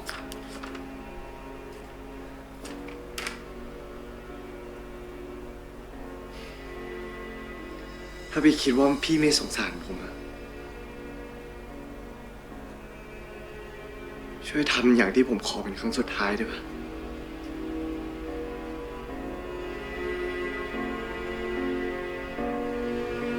พี่หมอก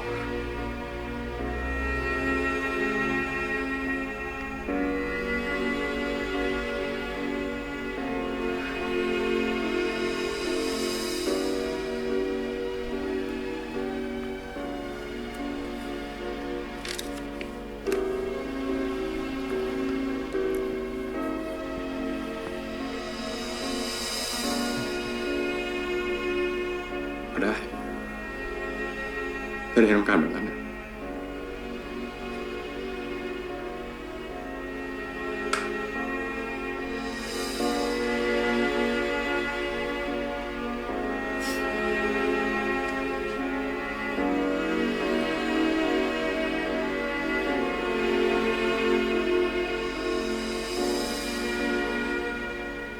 เฮ้ยเดย์มึงทำที่อะไรของมึงวะ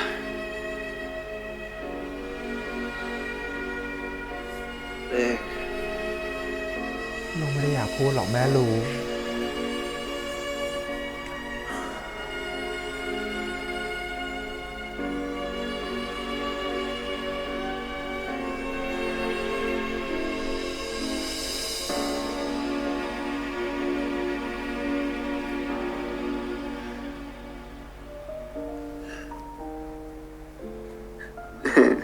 เดย์ทำถูกแล้วใช่ปะ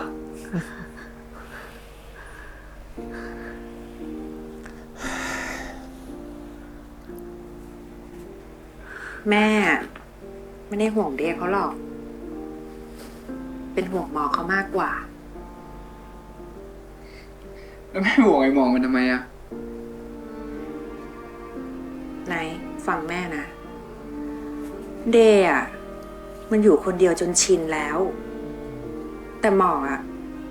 เขาไม่เคยทิ้งเดย์ให้อยู่คนเดียวเลย โดยที่ไม่มีเราดูแลอะแล้วเขาไปอยู่กันอ่ะมันจะโอเคหรือเปล่า แม่ แต่ว่าตอนเนี้ยไอเดย์มันก็ดูแลตัวเองได้แล้วนะ แต่หมอกอะ ความเป็นห่วงอ่ะ มันไม่มีเหตุผลหรอกเนาะ ตอนแรกเป็นแค่คนดูแลกัน มันก็ยังมีระยะห่าง เป๊ะ แต่พอคบกันแล้วอ่ะ มันก็ยิ่งมีแต่ความใกล้ชิดกัน โอ้ยสงสารหมอก ความเป็นห่วงมันก็ยิ่งมีมากขึ้น มากขึ้น ความงี่เง่าอะไรเต็มไปหมดเลยอ่ะ แม่ไม่รู้ว่าหมอกอ่ะ เขาจะโอเคไหม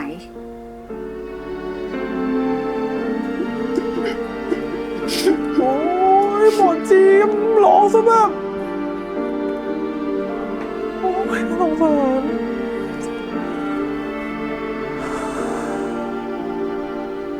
แต่แม่ก็ยังหวังให้ทั้งคู่ จับมือกัน ก้าวข้ามความรู้สึกนี้ไปให้ได้นะ มันอาจจะยังไม่ใช่วันนี้หรอก แต่สักวันหนึ่ง ถ้าทั้งคู่ยังรักกัน มันจะต้องผ่านไปได้ แม่เชื่ออย่างนั้น long distance relationship เหรอ แ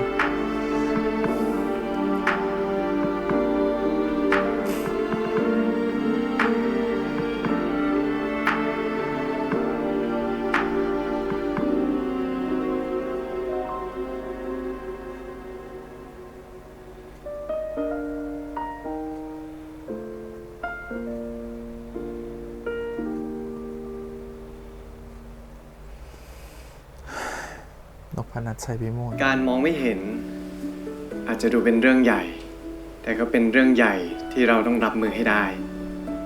เพื่อต้องใช้ชีวิตอยู่ต่อไป สิ่งสำคัญคือเราต้องหาให้เจอว่าท่ามกลางวันเวลาเลวร้ายนั้น เรายังเหลืออะไรอยู่บ้าง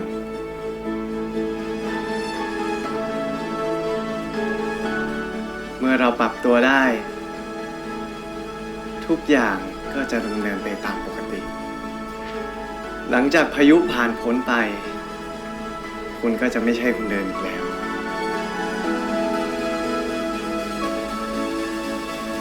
ฉันเหมือนที่ฉันคิดเด็กฉันพูดไปตั้งใครยังไม่ได้ฟังฉันพูดไปฟังไปดูตอนต้นนะฮะเดาไม่ผิดการเขียนบทแบบนี้ ถ้าเขาจะให้คนร้องไห้อะเขาก็ต้องไปเล่นที่หมอกไม่ได้เล่นที่เดย์นะฮะสุดท้ายไปขยี้ที่หมอกจริงๆด้วยแต่เราไม่ได้ร้องไห้นะอาจจะขอโทษด้วยแต่คือเพราะว่ามันเหมือนกับเนี่ยมันนิสัยมันเสียตรงนี้แหละเพราะว่ามันเป็นคนที่มันดูแล้วมันละเอียดแล้วมันจับได้แล้วเพราะมันจับได้อะมันจะพอรู้แล้วว่าจะเกิดอะไรต่อไปมันก็เลยเตรียมใจมาระดับหนึ่งว่าจะเจอแบบนั้นก็เลยร้องไห้มันจะไม่เหมือนกับตอนที่แบบภาพสุดท้ายที่มาพร้อมกับเพลงอะไรอย่างเงี้ยจังหวะนั้นมันคือเราเดาไม่ถูกมันจะเป็นเล่นแบบนี้เนาะมันก็เลยแบบพรั่งพรูออกมาแต่อันเนี้ยคิดว่าหลายคนก็น่าจะร้องไห้หนักๆเลยใน EP เนี้ยนะฮะ3 ซีนหลักๆที่น่าจะร้องไห้กันก็อาจจะเป็นซีนที่นั่งคุยกันริมบึงอะนะฮะตรงที่อยู่ที่โรงแรมก็พูดคุยกันในจังหวะนั้นที่เหมือนกับว่าพูดในมุมว่าคนหนึ่งต้องโกหกว่าฉันไม่ผ่านหรอกฉันแบบมีคนมาชวนไปนั่นไปแบบไปอยู่ต่างประเทศแต่ก็จริงๆตัวหมอกเองตอนนั้นก็ร้องไห้ไปนิดนึงแหละว่าเหมือนกับแบบมันเหมือนฉันต้องเลือกอะไรสักอย่างหนึ่งแล้วตัวของเดย์เองอ่ะเขา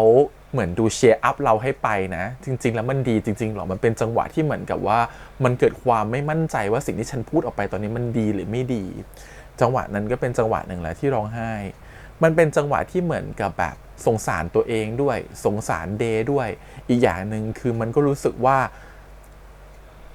ฉัน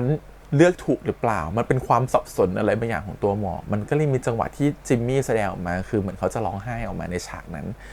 เป็นฉากที่ค่อนข้างจะอึดอัดนิดนึงนั่นเป็นฉากที่ร้องไห้ได้อีกฉากหนึ่งคือฉากที่อยู่บนดาดฟ้าตอนที่เปิดตามาแล้วตาเขามองไม่เห็นเหมือนเดิมแล้วก็บอกว่าการที่เราตาบอดมันไม่ใช่คือการมองไม่เห็นแต่มันคือการตาบอดเพราะหมดหวังอันนั้นก็เป็นอีกฉากหนึ่งที่น่าจะร้องไห้กันแล้วก็น่าจะเป็นฉากสุดท้ายนี่แหละที่ถ้าแบบใครอินกับหมอกมากๆหรืออินกับความรักของสองคนนี้แบบไล่เรียงลำดับอารมณ์มาจริงๆถ้าเราก็ควรต้องร้องไห้นะในฉากนั้นนั่นคือฉากที่ตอนที่ตัวของหมอกเขาเดินออกมาแล้วเขาถูกบอกเลิกเนาะกลางกับทุกคนเลยกลางบ้านเลยแล้วก็เดินออกมาแล้วก็เหมือนทุกอย่างมันพังทลายแล้วอะถ้านึกตามความเป็นหมอก็คือว่าเขาไม่มีใครแล้วนะฮะในชีวิตมีแค่เดย์และที่เราเดาได้อยู่แล้วก็คือที่เราจับได้มันคือเรารู้อยู่แล้วว่ามันน่าจะออกมาทางนี้เพราะว่าตั้งแต่เราพูดเรื่องนี้ตั้งแต่ EP แรกๆแล้วว่าเขาจะอยู่ตัวคนเดียวได้ยังไงเขาต้องมีอนาคตของเขาต้องยืนด้วยตัวคนเดียวได้ก่อนเขาต้องรักตัวเองให้ได้ก่อนเขาต้องมีอนาคตที่ดีก่อนที่เขาจะมารักเดย์ได้แต่พอตอนนี้มันเหมือนผิดที่ผิดทางกันไปหมดเลยมันยังไม่ใช่เวลาที่เหมาะสมหรือเปล่าแล้วพอถึงแบบนี้ปุ๊บตัวละครอย่างหมอก็เหมือนแบบเดย์เขาไม่อยากจะบอกเลิกหรอกแต่เขารู้สึกว่าตัวเขาก็เป็นตัวขัดขวางอนาคตของหมอกเหมือนกันเขาเลยเลือกที่จะพูดออกไปแบบนั้นสุดท้ายก็เป็นเดย์เองที่เลือกที่จะบอกเลิกหมอกก่อนที่ EP เนี่ยมันสัญญามันบอกชัดอยู่แล้วว่าถ้าคุณจะเล่นกับอารมณ์เราเนาะคุณพูดมาแบบส่งสัญญาณมาเยอะมากไม่ว่าจะเป็นแบบเราจะสัญญานะว่าจะไม่ทิ้งกันเราสัญญาว่าจะจับมือกันเราสัญญาว่าจะอยู่ด้วยกันเราสัญญาว่าจะพาไปฮาวายคือสัญญามันเยอะเหลือเกิน EP เนี้ยแล้วมันก็พูดไปอยู่แล้วว่าจะไม่หายไปไหนนะจะต้องอยู่ด้วยกันนะอย่าหายไปไหนนะผมเห็นภาพพี่อยู่ด้วยกันตลอดคือแบบส่งสัญญาณมาเยอะมากว่าสุดท้ายคุณจะเบรกว่าที่พูดมาทั้งหมดอ่ะมันไม่เกิดขึ้นแล้วก็มาเบรกเอาตอนจบตัวหมอกเองอ่ะบางคนอาจจะมองว่าทำไมหมอกรับง่ายขนาดนั้นเลยทำไมถึงไม่ยื้อไม่สู้ไม่อะไรเพราะเราบอกแล้วไงว่าจริงๆถ้าเราลองได้ดูตอนถึงตอนที่เขาคุยกันที่ริมบึงจนถึงตอนนี้เรารู้สึกว่าตัวหมอกยังสับสนอะไรบางอย่างอยู่ในความรู้สึกเหมือนกันว่าเอ๊ะสิ่งที่เป็นอยู่ตอนเนี้ยมันคือเป็นห่วงเดย์ มันคือรู้สึกว่าไม่อยากเสียเดย์ไปอีกแล้วเพราะมีปมจากตัวพี่สาวของตัวเองหรือจริงๆแล้วมันเป็นความสงสารเดย์กันแน่มันเป็นหลายๆมวลอารมณ์ที่เขายังไม่ตกผลึกดีว่าตกลงความรู้สึกนี้มันคือความรู้สึกอะไรเขาแค่รู้สึกว่าเขาจะไม่ยอมผิดพลาดอีกแล้วเขาจะไม่ยอมเสียสิ่งนั้นไปอีกแล้วแต่ในขณะที่เขาทำออกไปเขาแสดงออกไปเขาโกหกออกไปสิ่งที่เดย์พูดออกมาทำให้เขารู้ว่าเฮ้ยเหมือนกูพลาดอะไรไปบางอย่างเหมือนกูผิดอะไรไปบางอย่างงั้นสิ่งที่ตัวเดย์ขอร้องขึ้นมามันเลยเหมือนกับแบบขอร้องตามที่ผมพูดเถอะเขาก็เลือกที่จะออกมาจากชีวิตเดย์หรือเดินออกมาเองใจก็ไม่อยากเดินออกหรอกแต่แค่เขารู้สึกว่าหรือจริงๆแล้วอ่ะเขาก็ควรให้เวลากับเดย์นะหรือเขาควรโอกาสเดย์นะเราไม่แน่ใจว่าตัวละครมันจะไปถึงแต่จริงๆอ่ะรู้สึกว่าตัวละครอ่ะเขานำพามาถึงจุดเนี้ยเบรกเร็วไปนิดนึงคือตัวละครอย่างหมอกที่ต้องการจะพูดแบบสุดๆเลยว่าฉันจะอยู่กับเดย์ให้ได้จะไม่ทิ้งเดย์ไปอ่ะ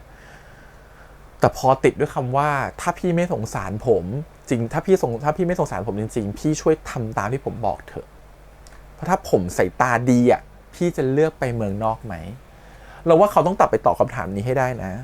คนสายตาดีต่อให้เดย์สายตาดีถ้าเป็นพี่สมมติเราเป็นตัวเราเองเนาะได้โอกาสไปเมืองนอกเราก็ไม่ไปนะ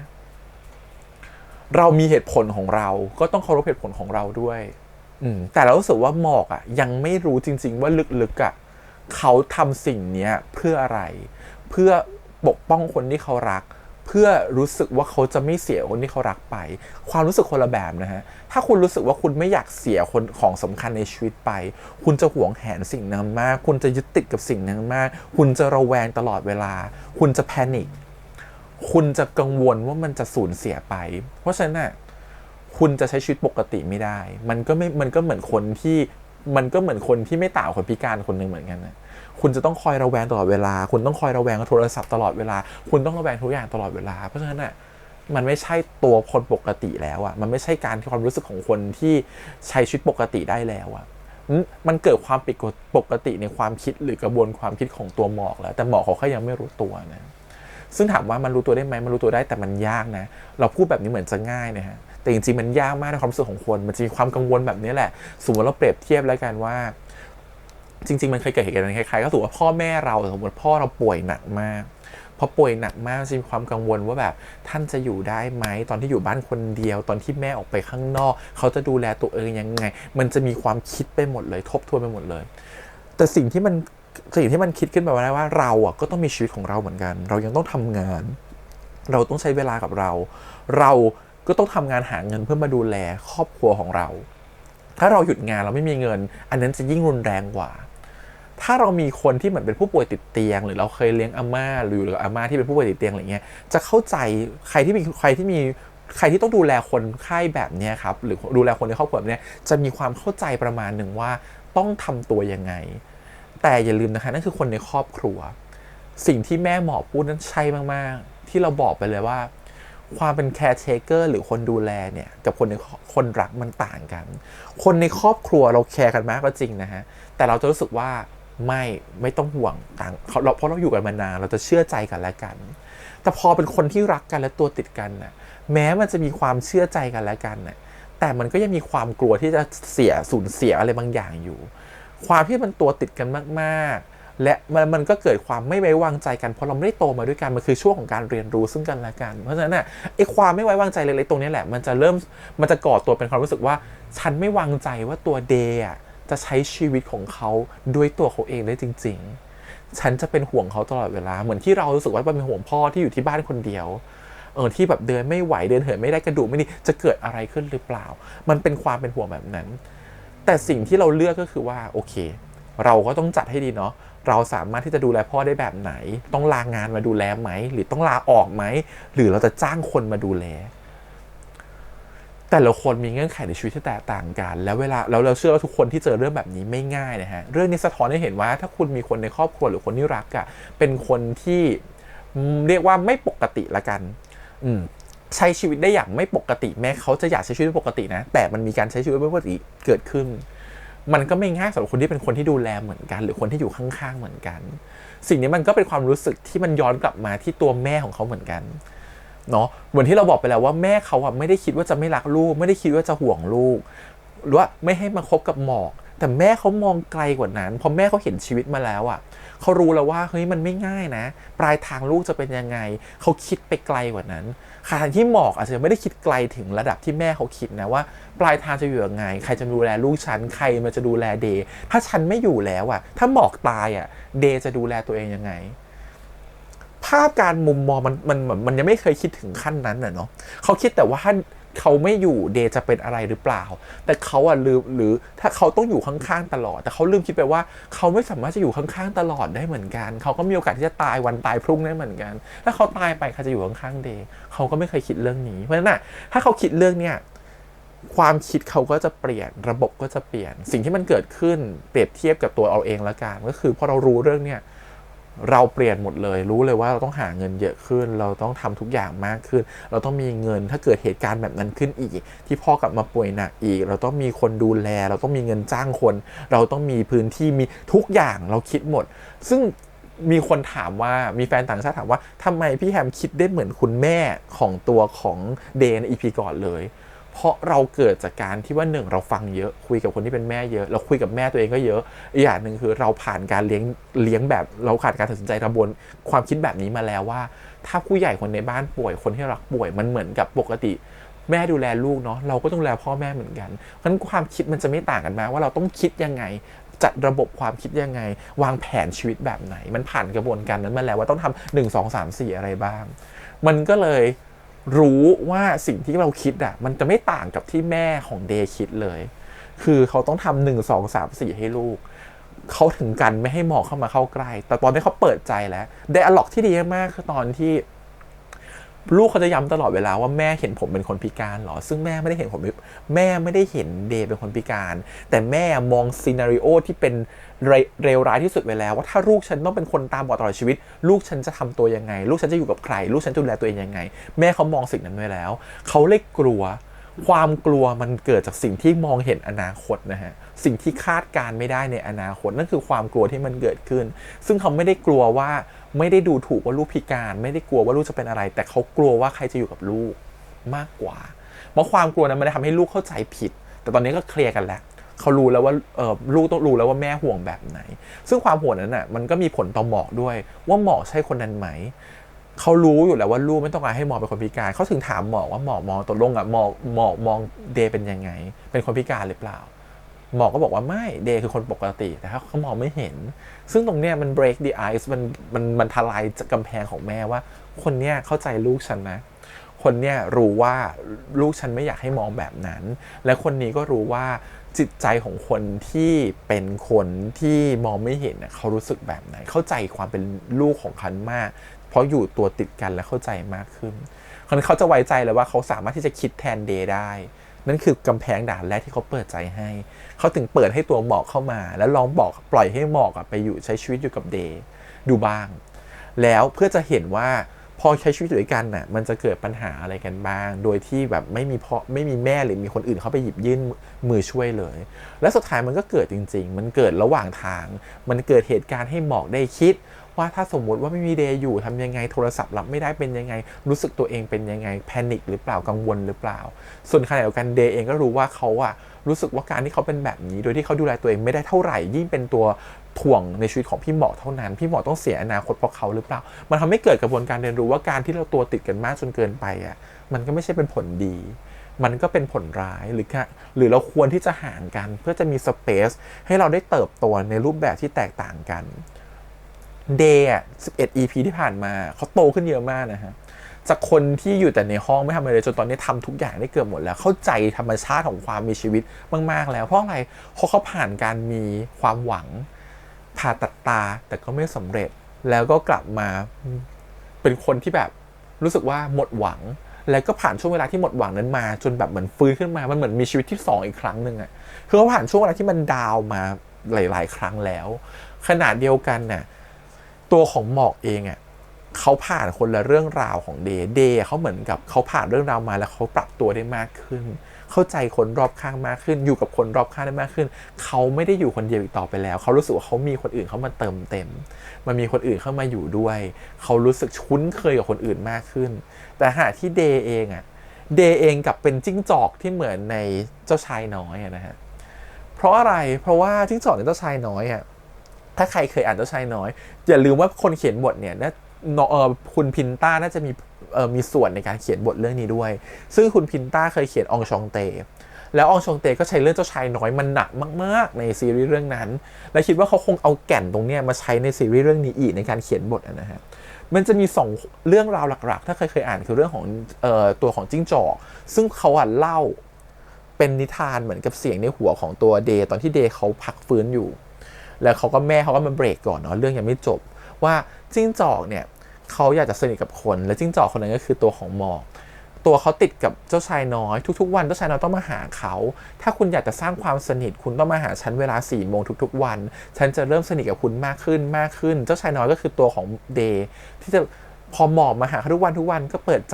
จจนสุดท้าย2 คนเป็นเพื่อนสนิทกันตัวติดกันหมาจิ้งจอกก็รู้สึกว่าสนิทกับเจ้าชายน้อยเป็นคนเดียวที่เป็นเพื่อนของเขาเป็นคนเดียวที่เขามาหาเขาทุกวันทุกเวลา4 โมงต้องมาหาเขา3 โมงเขาจะตื่นเต้นรอแล้วว่าเขาจะเจอเจ้าชายน้อยในเวลา4 โมงทุกอย่างเขาเรียกว่าพิธีรีตองนะฮะ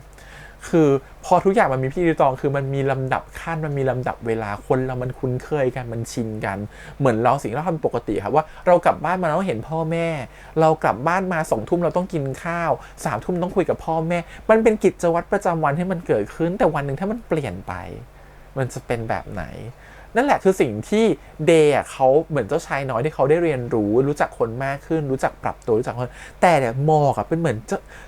อนคนที่อยู่คนเดียวเป็นเหมือนจิ้งจอกที่โดดเดี่ยวแล้วอยู่ดีวันนี้มีเจ้าชายน้อยเป็นเพื่อนมีเดย์มาเป็นเพื่อนคนเดียวในชีวิตและถ้าวันหนึ่งเดย์ไม่อยู่แล้วหรือเดย์หายไปจิ้งจอกจะอยู่แบบไหนเราว่าเจ้าชายน้อยพยายามจะสะท้อนเรื่องนั้นออกมานะฮะว่านอกจากสะท้อนเรื่องของเดย์แล้วยังสะท้อนเรื่องของหมอกด้วยว่าจิ้งจอกก็ไม่อาจอยู่คนเดียวได้ถ้าอ่านในเรื่องของเจ้าชายน้อยเขาจะพูดว่าวันที่เจ้าชายน้อยต้องแยกจากทางจากจิ้งจอกไปเนี่ยแล้วเจ้าชายน้อยต้องไปกลับไปหาดอกกุหลาบของตัวเองเนี่ยจิ้งจอกจะบอกว่าไม่เป็นไรเธอไปเถอะเธอไม่ต้องห่วงฉันเธอยังมีคนที่รักรอเธออยู่แต่ถ้าเราวิเคราะห์ลงไปในคำพูดของจิ้งจอกเรารู้สึกว่าเขาไม่ได้อยากให้เจ้าชายน้อยไปเลยแต่เขาต้องตัดใจเลือกที่จะให้คนที่เขารักหรือคนที่เขาสนิทด้วยไปมันก็คงไม่ต่างกับเดย์ที่บอกเลิกหมอกใน EP นี้หรอกฮะแต่อีกอย่างหนึ่งคือตัวจิ้งจอกเองเขาพูดประโยชน์หนึ่งว่าทุกๆครั้งที่ฉันเห็นรวงข้าวหรือทุ่งหญ้าสีทองบาเล่เนี่ยฉันก็จะนึกถึงสีผมของเจ้าชายน้อยและฉันก็จะนึกถึงเธอในวันนั้นเรื่องมันมีความละไมคล้ายกับภาพสุดท้ายนิดนึงไหมว่าสิ่งที่ฉันจดจำเธอได้คือสีผมนะและฉันเห็นสิ่งนี้ฉันก็จะนึกถึงเธอเพราะฉะนั้นไม่ว่าเราจะอยู่ไกลกันแค่ไหนมันมีเรื่องให้นึกถึงกันและกันเช่นเดียวกันจิ้งจอกก็ต้องอยู่ด้วยตัวคนเดียวให้ได้หมาป่าอย่างหมอกจิ้งจอกอย่างหมอกก็ต้องอยู่ด้วยตัวคนเดียวได้เช่นกันเราว่าเนี่ยสิ่งนี้คือเรื่องที่เราจะบอกว่าความรักมันไม่มีอะไรที่มันคงทนหรือถาวรความสัมพันธ์ก็เช่นกันมันมีวันที่ต้องพลัดพรากจากกันและกันไม่ว่าทางใดก็ทางหนึ่งแต่วันที่พลัดพรากคุณจะอยู่ด้วยตัวคนเดียวได้ไหมหรือมันยังไม่ใช่เวลาที่จะอยู่พร้อมกันและถ้าจะเทียบเคียงของเรื่องกับหมอกกับเดย์มันสามารถเทียบกับดอกกุหลาบก็ได้นะหมอกรับฟังเดย์ทุกเรื่องอยู่ข้างเดย์ทุกอย่างเหมือนเจ้าชายน้อยที่รับฟังดอกกุหลาบแต่วันหนึ่งที่ดอกกุหลาบบอกว่าเธอไม่รักฉันแล้วเธอไปซะเถอะเธอไม่ต้องมาอยู่กับฉันไล่เจ้าชายน้อยไปหรือพูดไม่ดีกับเจ้าชายน้อยก็เลยเลือกที่จะหนีดอกกุหลาบไปก็เหมือนกับที่เดย์พยายามจะตัดพ้อแล้วตัวของหมอกคงจะต้องหนีออกไปใน EP หน้าแต่สุดท้ายไม่ว่าหมอกจะไปผจญโลกกี่โลกมาเหมือนเจ้าชายน้อยตัวเดย์ไม่ว่าจะผ่านร้อนผ่านหนาวมาอยู่อย่างโดดเดี่ยวอะไรก็ตามสุดท้ายทั้ง2 คนจะวนกลับมาเจอกันใหม่เหมือนเจ้าชายน้อยและดอกกุหลาบในวันที่ตัวเองโตขึ้นได้เรียนรู้อะไรมากขึ้นแล้วแล้วเขาพยายามจะใส่เมสเสจอะไรแบบนี้ไว้แต่พอมานึกถึงบริบทของความเป็นจริงจริงบทก็เอาจริงๆนะบทมันทุกอย่างมันดูจับวางนิดนึงมันอารมณ์ว่าโห 1% เนาะหมอก็ยังพลาดทำให้น้องเขาแบบว่าสุดท้ายผ่าไม่สำเร็จเพื่อจะนำพามาสู่จุดนี้คือรู้สึกว่าซีรีส์เขาต้องเขียนแบบนั้นอยู่แล้วเขาต้องเขียนให้ไดนามิกมันเหมือนดุถูกกระชากลงแล้วเอาขึ้นมันคงจะแบบไม่แฮปปี้สวยใสเหมือนในชีวิตจริงเพื่ออะไร เราว่าสิ่งที่พี่ออฟทำไม่ต้องการให้คนจะร้องไห้ไม่ได้ต้องการให้คนร้องไห้นะฮะจุดประสงค์ของคนเราว่าพี่ออฟแบบไม่ได้แบบโหฉันอยากจะขยี้ให้คนต้องเสียน้ำตาไม่มีใครทำหนังซีรีส์เพื่อทำให้คนร้องไห้หรอกฮะแต่เขาทำสิ่งนี้ขึ้นมาเพื่อจะบอกแมสเซจอะไรบางอย่างกับคนดูหรือเปล่าว่าคนดูที่ดูได้อะไรไปซึ่งเราสึกว่าแมสเซจที่พี่ออฟต้องการจะสื่อในซีรีส์ใน EP เนี่ยนั่นคือการที่ว่าถ้าเขาไม่ใส่มาให้ตัวของเดย์มองไม่เห็นอีกรอบนึงอ่ะมันจะไม่สามารถที่จะเขียนแล้วไปทำให้เกิดคอนฟลิกต์ระหว่างตัวหมอกได้ให้เห็นว่าให้หมอกไปมีชีวิตของตัวเขาเองได้แล้วมันจะไม่เห็นว่าตัวเดย์เขาเติบโตขึ้นแบบไหนคือเขาพยายามจะสอดแทรกว่าคนเราเวลามันผ่านอุปสรรคมาไม่ว่าจะเล็กหรือจะใหญ่มันจะเติบโตขึ้นเสมอและความห่างกันมันไม่ใช่ว่าความต้องเลิกกันแต่มันคือการที่เรารู้จักเวลาที่มันเหมาะสมมันคือการเตรียมตัวความเตรียมความพร้อมในเมื่อมันยังไม่พร้อมอ่ะมันอาจจะไม่ใช่เวลาไหมที่จะอยู่ด้วยกันมันอาจจะเป็นเวลาของการที่ไปเตรียมตัวให้พร้อมกว่านี้ไหมเหมือนที่แม่เขาพูดว่าบางครั้งมันอาจจะต้องรอเวลาก็ได้นะว่ามันไม่ใช่เวลานี้แต่มันอาจจะเป็นเวลาที่เมื่อไหร่ก็ตามที่มันเป็นบทพิสูจน์ของความสัมพันธ์ของทั้งคู่ว่ามันอาจจะมีวันที่เขาพร้อมแล้วเขายังต้องจับมือกันแน่นไม่ปล่อยแบบสุดท้ายเขาจะกลับมาเจอกันอีกครั้งหนึ่งเราว่าอันเนี้ยมันคือบททดสอบที่แม่ยื่นให้แต่เป็นบททดสอบที่เรียกว่าบททดสอบชีวิตจริงแล้วกันถ้าชีวิตจริงมันเป็นคอนดิชันเงื่อนไขเดียวกับสิ่งที่2คนนี้เจอมันก็คงต้องเป็นแบบนี้แต่ชีวิตจริงมันอาจจะหายก็ได้นะแต่คือในชีวิตจริงถ้ามันเจอคอนดิชันตามที่เขาเขียนบทมาเลยมันก็ต้องแบบนี้นั่นแหละเขาก็เลยต้องการจับวางบทเพื่อแบบนี้เพื่อเขาต้องการให้เห็นแมสเซจบางอย่างถ้าเราดูตัวอย่างอีพีหน้าก็หลอกเราอีกเราว่าสุดท้ายเวลาเรารอตาค่ะมันต้องรอหลายปีถูกไหมเราเชื่อว่าระหว่างที่หมอกไปทำงานที่เมืองนอกหลายปีแล้วกลับมาเดย์จะหายแล้วเดย์ที่พูดขึ้นเดย์ที่ตอนที่พูดบนเวทีน่าจะเป็นเดย์ที่หายแล้วไม่ใช่เดย์ที่ตาบอดเราคิดอย่างนั้นนะน่าจะเป็นเดย์ที่แบบใส่ตาดีแล้วได้ผ่าตาแล้วเห็นแล้วก็เลยมีโอกาสได้กลับมาพูดในสิ่งที่ตัวเองได้เจอมาในช่วงที่มันเป็นวิกฤตของชีวิตก็เลยเหมือนเอามาเป็นสปีกเกอร์มาพูดอะไรเงี้ยซึ่งตอนที่เขาสวนกันที่บันไดเลื่อนเราเชื่อว่าเดย์สายตาดีขึ้นแล้วถ้าเดย์สายตาไม่ดีขึ้นอย่าลืมนะฮะว่าเขาใช้ไม้เท้าแล้วเขาฝึกใช้แล้วเพราะฉะนั้นเขาจะต้องเป็นเหมือนพี่อ้นนั่นคือถ้าเขาจะออกมาใช้ชีวิตคนเดียวความปลอดภัยของคนสายตาแบบเขาต้องถือไม้เท้าแต่การที่เขาไม่ถือไม้เท้าแสดงว่าเขาสายตาดีแล้วและการที่หมอกสวนไปแล้วหมอกคิดว่าเดย์คงมองไม่เห็นเราเราคิดว่าเดย์น่าจะเห็นแล้วในฉากนั้นแต่เลือกทำเป็นเหมือนกับเดย์มองไม่เห็นหรือเดย์แกล้งทำเป็นมองเลยผ่านไปเราคิดแบบนั้นเพราะฉะนั้นเราคิดว่าอีพีหน้ายังไงก็แฮปปี้โดยการที่เดย์น่าจะผ่าตาและมองเห็นถ้าเดย์ไม่ผ่าตาและมองเห็นเนี่ยเราว่าพี่ออฟจะโหดร้ายเกินไปเพราะว่าอย่างนั้นเราสู้ว่าเก็บไปเซอร์ไพรส์ตอน EP 12ดีกว่าว่าเดย์มองไม่เห็นแล้วก็จบสวยๆดีกว่าแต่เขาเลือกที่จะให้เดย์ยังมองไม่เห็นตอน EP นี้แสดงว่าเขาต้องการคอนฟลิกต์แบบนี้ให้มันเกิดการบริดจ์ของตัวละครเขาชอบแบบนี้อยู่แล้วให้ตัวละครแยกกันก่อนแล้วค่อยกลับมาเจอกันใหม่เราว่าพี่ออฟเป็นคนทำซีรีส์ประมาณโทนแบบนี้อยู่แล้วคือเขารู้สึกว่าเขาน่าจะเป็นสไตล์ของการชอบเสพดราม่าอะไรบางอย่างเป็นดราม่าที่เหมือนกับแบบคนเราเวลาจะเจอกันหรือคบกันมันไม่ใช่แบบว่าทุกอย่างมันแฮปปี้เอนดิ้งโตไปด้วยกันซึ่งชีวิตจริงเรามีแฟนมาหรือคนอื่นมีแฟนมาอาจจะเป็นแบบนั้นนะโตไปด้วยกันไม่มีการที่จะแยกกันเลยคนก็ยังคบกันไปชายหญิงคนอื่นก็โตมาด้วยกันไม่ต้องแยกกันเขาก็คบกันไปได้เรื่อยๆแต่แบบนั้นมันจะไม่มีสีสันไงคนมันก็ชีวิตราบเรียบเนาะเราก็เห็นคู่แบบนี้ราบเรียบการที่เขาน่าจะชอบอะไรที่แบบว่าเจอกันคอนฟลิกต์แยกกลับมาเจอกันใหม่เพราะมันเป็นไดนามิกของการทำซีรีส์ที่คนรู้สึกแบบหายใจเข้าหายใจออกลึกๆน่าจะเป็นสไตล์ที่พี่ออฟเขาทำแล้วเขาก็น่าจะทำอีกแล้วในเรื่องนี้นะฮะดึงขึ้นดึงลงดึงขึ้นดึงลงดึงขึ้นดึงลงแบบนี้ซึ่งก็จะเป็นแพทเทิร์นที่เราจะเห็นแบบเนี้ยซ้ำๆซึ่งเรารู้สึกว่าเรื่องหน้าไม่เอาแบบนี้นะพี่ออฟเรารู้สึกว่ามันจะเริ่มเดาได้แล้วอาจจะต้องเปลี่ยนเทคนิคบ้างแล้วมันซ้ำความซ้ำคือคนดูเดาได้เนี่ยเชื่อว่าทุกคนก็เดาได้แล้วว่า EP นี้ต้องดิ่งนี่ก็เดาได้แล้วพอเดาได้เนี่ยพอรู้ว่าจะดิ่งเราเดาบียอนจากคำพูดที่มันแบบเมสเซจเล็กๆต่อไปอีกแล้วทำให้เอาจริงๆมันมีผลต่อคนดูนะคนดูคนอื่นแฮมไม่รู้นะแต่อย่างแฮมดูแฮมรู้สึกว่า EP นี้ตั้งใจให้ร้องไห้แต่มันขยี้แฮมไม่ได้เพราะว่ามันเหมือนเราเดาทางออกมันเหมือนรู้แล้วว่าจะเป็นแบบนี้ต่อ มันก็เลยรู้แล้วว่าอ๋อมันก็ make sense แหละมันคงจะเขียนบทให้เป็นแบบนี้มันเลยเหมือนกลายเป็นดูซีรีส์แบบเข้าใจไปเลยอ่ะแล้วเข้าใจธรรมชาติของตัวละครไปแล้วเข้าใจตั้งแต่ EP ก่อนไปแล้วด้วยไงมันเลยเหมือนแบบมันเลยไม่ได้อินไปกับสิ่งที่ตัวละครกำลังรู้สึกแล้วอ่ะมันเหมือนเดาได้ว่านั่นแหละตัวละครรู้สึกแบบนี้แต่สุดท้ายมันเป็นการที่มันเป็นบทเรียนที่ตัวละครต้องไปใช้ชีวิตอ่ะก็เคยรู้สึกว่าแต่อย่างหนึ่งเราไม่ได้อินกับเรื่องแบบนี้ด้วยตรงที่ว่าเราไม่ได้อินกับการที่ตัวละครอยู่ดีจะต้องมาบอกกันว่าเราเลิกกันเถอะแล้วเดินต่อไปเราเชื่อในเรื่องของการที่ว่าคนเราสามารถที่จะฝ่าฟันอุปสรรคและเดินไปด้วยกันได้เราไม่เชื่อว่าแบบมันจำเป็นต้องออกไปจากชีวิตก่อนแล้วกลับมาเจอกันใหม่เพราะฉะนั้นน่ะเราเลยไม่ร้องไห้ในฉากนี้แต่เราเข้าใจเหตุผลนะว่าการที่เขาเขียนบทแบบเนี้ยเพื่อให้เรียนรู้อะไรและอย่างหนึ่งคือการเขียนบทแบบเนี้ยมันถามว่ามีคู่แบบนี้ไหมมีคู่แบบนี้ที่ต้องใช้ชีวิตโดยการที่กลับไปแยกกันก่อนแล้วกลับมาเจอกันใหม่มี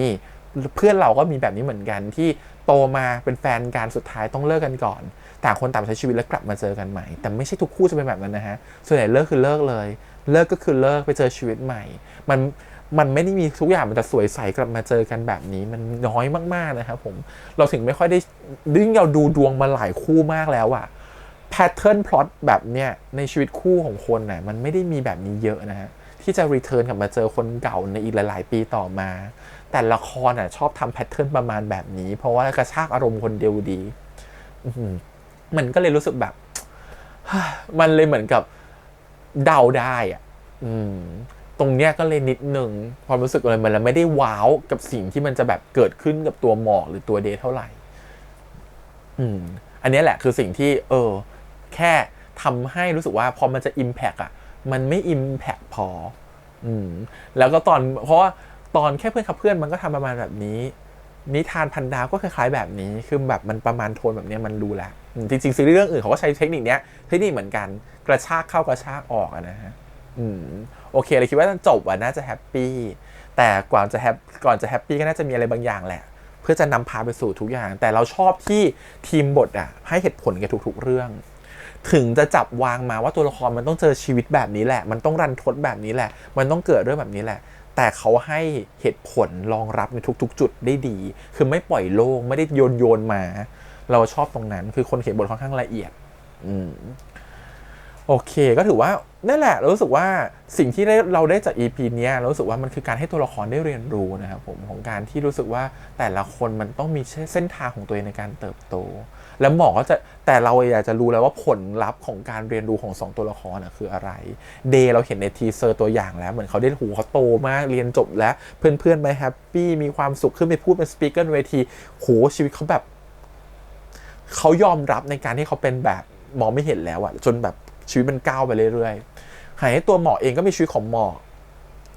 ตั้งใจว่าสักวันหนึ่งเธอจะกลับมาหาเดย์ในแบบที่ภาคภูมิใจให้ได้แต่ละคนมีเส้นทางของตัวเองเราแค่อยากรู้ว่า at the end น่ะเขาจะอยู่ด้วยกันแบบไหนแต่ถ้าเขาอยู่ด้วยกันแบบคนนึงถ้าเขาอยากจะให้มันเรียลมากจริงๆนะถ้าเขียนมาขนาดนี้แล้วนะก็ควรจะอยู่กับคือคนนึงเป็นผู้พิการทางสายตาไปเลยและตัวเดย์เมื่อตาบอดแล้วเขาใช้ชีวิตแบบของเขาที่ตาบอดแบบพี่อ้นได้หรือเปล่าแล้วหมอกก็จะเหมือนกับพี่อ้นกับแฟนเขาที่อยู่ด้วยกันและใช้ชีวิตด้วยกันซึ่งมันจะออกทางนั้นก็ได้นะซึ่งว่าทางนั้นก็คือแบบโคตรเรียวเลยแต่รู้สึกว่าถ้าเอาทางนั้นจะแบบ GMM มันจะโดนเผาตึกได้เราคิดว่าอย่างนั้นเพราะมันก็จะเศร้าไปเพราะ GMM ไม่เคยทำหนังซีรีส์ที่เศร้า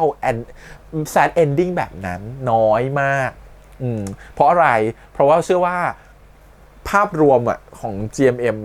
พี่ถายังไงก็ต้องบอกให้ทุกอย่างมันดู happy ending คงมันจะไม่ sad ending แน่นอนเพราะฉะนั้นเราเชื่อว่า at the end ถ้ามันจะ happy ending แบบสวยๆเลยยังไงตัวของ Day ก็ต้องมองเห็นไม่มีทางแบบตาบอดแน่นอนภาพนายไม่เคยลืมฉันไม่เคยลืมภาพเธอเลยแม้ฉันจะมองไม่เห็นฉันไม่ก็เหมือนจะจังจ่อไม่เคยลืมทุ่งข้าวนั้นเลยที่เห็นแล้วก็นึกถึงเจ้าชายน้อยมันเป็นภาพสุดท้ายที่ฉันเห็นเพราะฉะนั้นยังไงภาพสุดท้ายนั้นก็จะเป็นภาพแรกที่เห็นอยู่ดีหรือเป็นภาพสุดท้ายนั้นก็จะเป็นภาพแรกที่นึกถึงอยู่ดีใครอ่านนิยายแล้วไม่ต้องสปอยนะฮะแต่คิดว่าน่าจะประมาณนี้แหละคิดว่าน่าจะไม่หลุดจากนี้โอเคทีนี้อีกเรื่องนึงที่อยากจะพูดคือ เรื่องของคนผู้พิการทางสายตาความรู้สึกที่มันเกิดขึ้นที่เขาพยายามจะสื่อสาร EP นี้นะว่าจริงๆแล้วคนเขาไม่ได้รู้สึกว่าตัวเขาไม่ใช่คนปกติเขาเป็นคนปกติเขาแค่มองไม่เห็นแล้วว่านี่คือเสียงจากคนผู้พิการทางสายตานะและที่มันชัดสุดเลยคืออะไรตอนนั้นที่เขาบอกว่าเขาถือไม้เท้าเดินไปแล้วคนก็ช่วยพาเขาเดินมาจริงๆลึกๆก็ไม่ได้อยากให้คนช่วยหรอกแต่ตอนที่คนช่วยก็เกรงใจก็เลยรู้สึกว่าต้องช่วยเพราะเขารู้สึกว่าเขาเป็นคนปกติเขาจัดการตัวเองได้เขาเดินเองได้แล้วเราจะเห็นคนพิการทางสายตาที่เขาเดินมาเนี่ยตามทางอะไรอย่างเงี้ยรู้สึกว่าเขาชีวิตตัวเองได้เขาไม่เคยขอความช่วยเหลือนะเพราะลึกๆเขาอยากจะช่วยตัวเองให้ได้ก่อนทำให้ตัวเองก่อนอะไรเงี้ยถึงที่สุดแล้วจริงๆถึงจะขอความช่วยเหลือแต่คนน่ะบางทีแบบเห็นใจก็เข้าไปช่วยก่อนนะครับผมรู้สึกสงสารมันคือความรู้สึกสงสารแหละก็เลยเข้าไปช่วยก่อนเห็นใจสงสารเดี๋ยวเดินเห็นคนพิการเดินข้ามถนนก็ไปช่วยเขาประคองข้ามถนนแม้เขาจะไม่ต้องการก็ได้แต่อินเมืองไทยพูดอย่างนี้ก่อนฟุตบาทมันไม่ดีเลยมันพังมันระเนระนาดมากมันแบบไม่ได้เหมาะกับผู้พิการทางสายตาเลยเพราะฉะนั้นถ้าช่วยได้ก็ควรช่วยนะครับเพราะบางทีมันทำให้เขาเดินหลงเดินผิดพื้นมันไม่ได้เหมาะกับการที่เขาจะเดินแล้วก็แบบเอาไม้เคาะแล้วเดินมันลำบากประมาณหนึ่งนั่นคือฟุตบาทเมืองไทยอีกอย่างหนึ่งคือไม่ใช่ฟังเรื่องนี้แล้วเนี่ยและเข้าใจแล้วว่าคนพิการสายตาเขาสติ๊กมากเขารู้สึกกับเรื่องนี้แบบไหนแล้วจะคิดว่าโอเคต่อไปถ้าฉันเห็นคนพิการฉันไม่ช่วยสำหรับเรานะถ้าเราโอเคเราคิดดีเราจิตใจดีเราหวังดีช่วยไปเถอะเรารู้สึกว่าความหวังดีถ้าเราทำออกไปเราอย่างน้อยๆเอาให้อย่างน้อยๆเลยถ้าคุณรู้สึกว่าเกรงใจเขาจริงๆถามเขาก่อนว่าอยากให้ช่วยไหมให้ผมช่วยไหมครับเราว่าถามได้แต่ไม่ใช่ว่าฟังเรื่องนี้เสร็จแล้วเนี่ยว่าคนตาบอดมองคิดยังไงเนี่ยแล้วก็สุดท้ายก็คือฉันก็ปล่อยเลยตามเลยเห็นเขาก็ปล่อยไปเลยไม่ต้องช่วยเดี๋ยวเขาเดินจัดการเองได้เราว่ามันก็ทำให้รู้สึกว่าน้อยแรงน้ำใจจนเกินไปเพราะฉะนั้นก็คือถ้ารู้สึกว่าอยากจะช่วยก็อาจจะถามเขาก่อนหรือเข้าไปช่วยเขาด้วยความหวังดีก็ได้นะครับผมแต่แค่อย่างน้อยๆคืออยากแค่รู้สึกสงสารละกันถ้าเขาอาจจะไม่ชอบให้รู้สึกสงสารให้รู้สึกว่าเราเต็มใจช่วย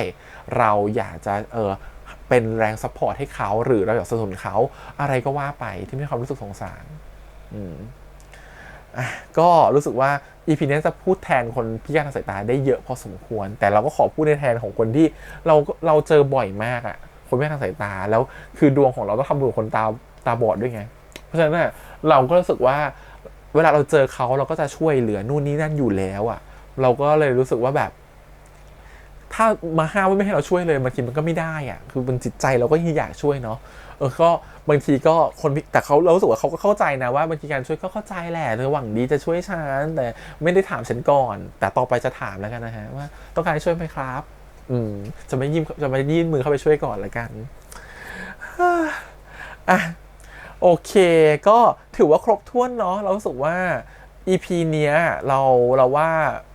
มันทำให้เราเห็นหลายๆมุมมองของความคิดละครไม่ว่าจะเป็นความคิดของพี่ชายคุณแม่เดย์แล้วก็หมอกนะฮะเพราะฉะนั้นไม่ต้องไปว่าเขานะไม่ต้องไปทำว่าคุณผู้กำกับเขาว่าทำไมทำแบบนี้นู่นนี่นั่นอย่างเงี้ยมันเป็นสไตล์เขาต้องแบบนี้อยู่แล้วสุดท้ายเราต้องถามกับปัญหาตัวเองว่าพอเราดูแล้วว่าเราแค่ร้องไห้เสียใจแต่เราดูแล้วเราได้อะไรกลับไปบ้างเราดูแล้วเราได้คิดอะไรบ้างเราได้เห็นมุมมองความคิดของใครบ้างเราว่าตรงนั้นมากกว่าที่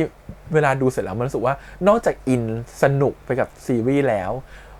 ดราม่าไปกับซีรีส์แล้วร้องไห้ตามไปแล้วมันรู้สึกว่าอย่างน้อยซีรีส์มันได้ให้อะไรกับเรามันทำให้เห็นคุณค่าของอะไรบางอย่างคุณค่าของการมีชีวิตอยู่คุณค่าของการที่จะทำอะไรที่ดีที่สุดแบบที่หมอกเป็น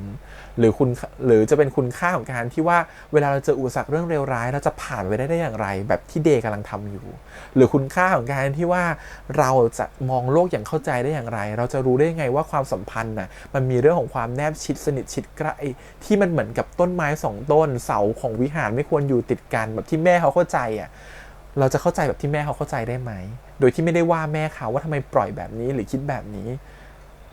เรารู้สึกว่าเรื่องมาทำให้เราเห็นหลายๆมุมมองและให้เราเรียนรู้ไปด้วยชอบในการเขียนบทแบบนี้นะฮะพอรู้สึกว่าเราได้ดูแล้วมันแบบได้อะไรกลับมาไม่ใช่แค่ความสนุกและความบันเทิงที่หรือความร้องไห้น้ำตาแตกที่ซีรีส์มองให้โอเคทีนี้พูดมาขนาดนี้เพราะอะไรเพราะว่าอาทิตย์หน้าฉันไม่อยู่จ้า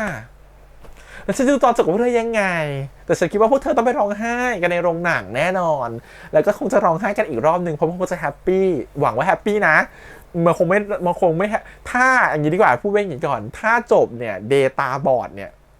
แบบไม่แฮปแล้วไม่แฮปตาบอดถ้าแฮปปี้ยังโอเคแต่ถ้าเดย์ตาบอดแล้วแซดด้วยเนี่ยให้มันดูแบบหูแบบก็อักกระอ่วนอึดอัดแบบ EP นี้นะ EP นี้ดูลุ้นทั้ง EP เลยนะก็อักกระอ่วนทั้ง EP ถ้าดูแบบ EP จบจะเป็นแบบนี้นะ GMM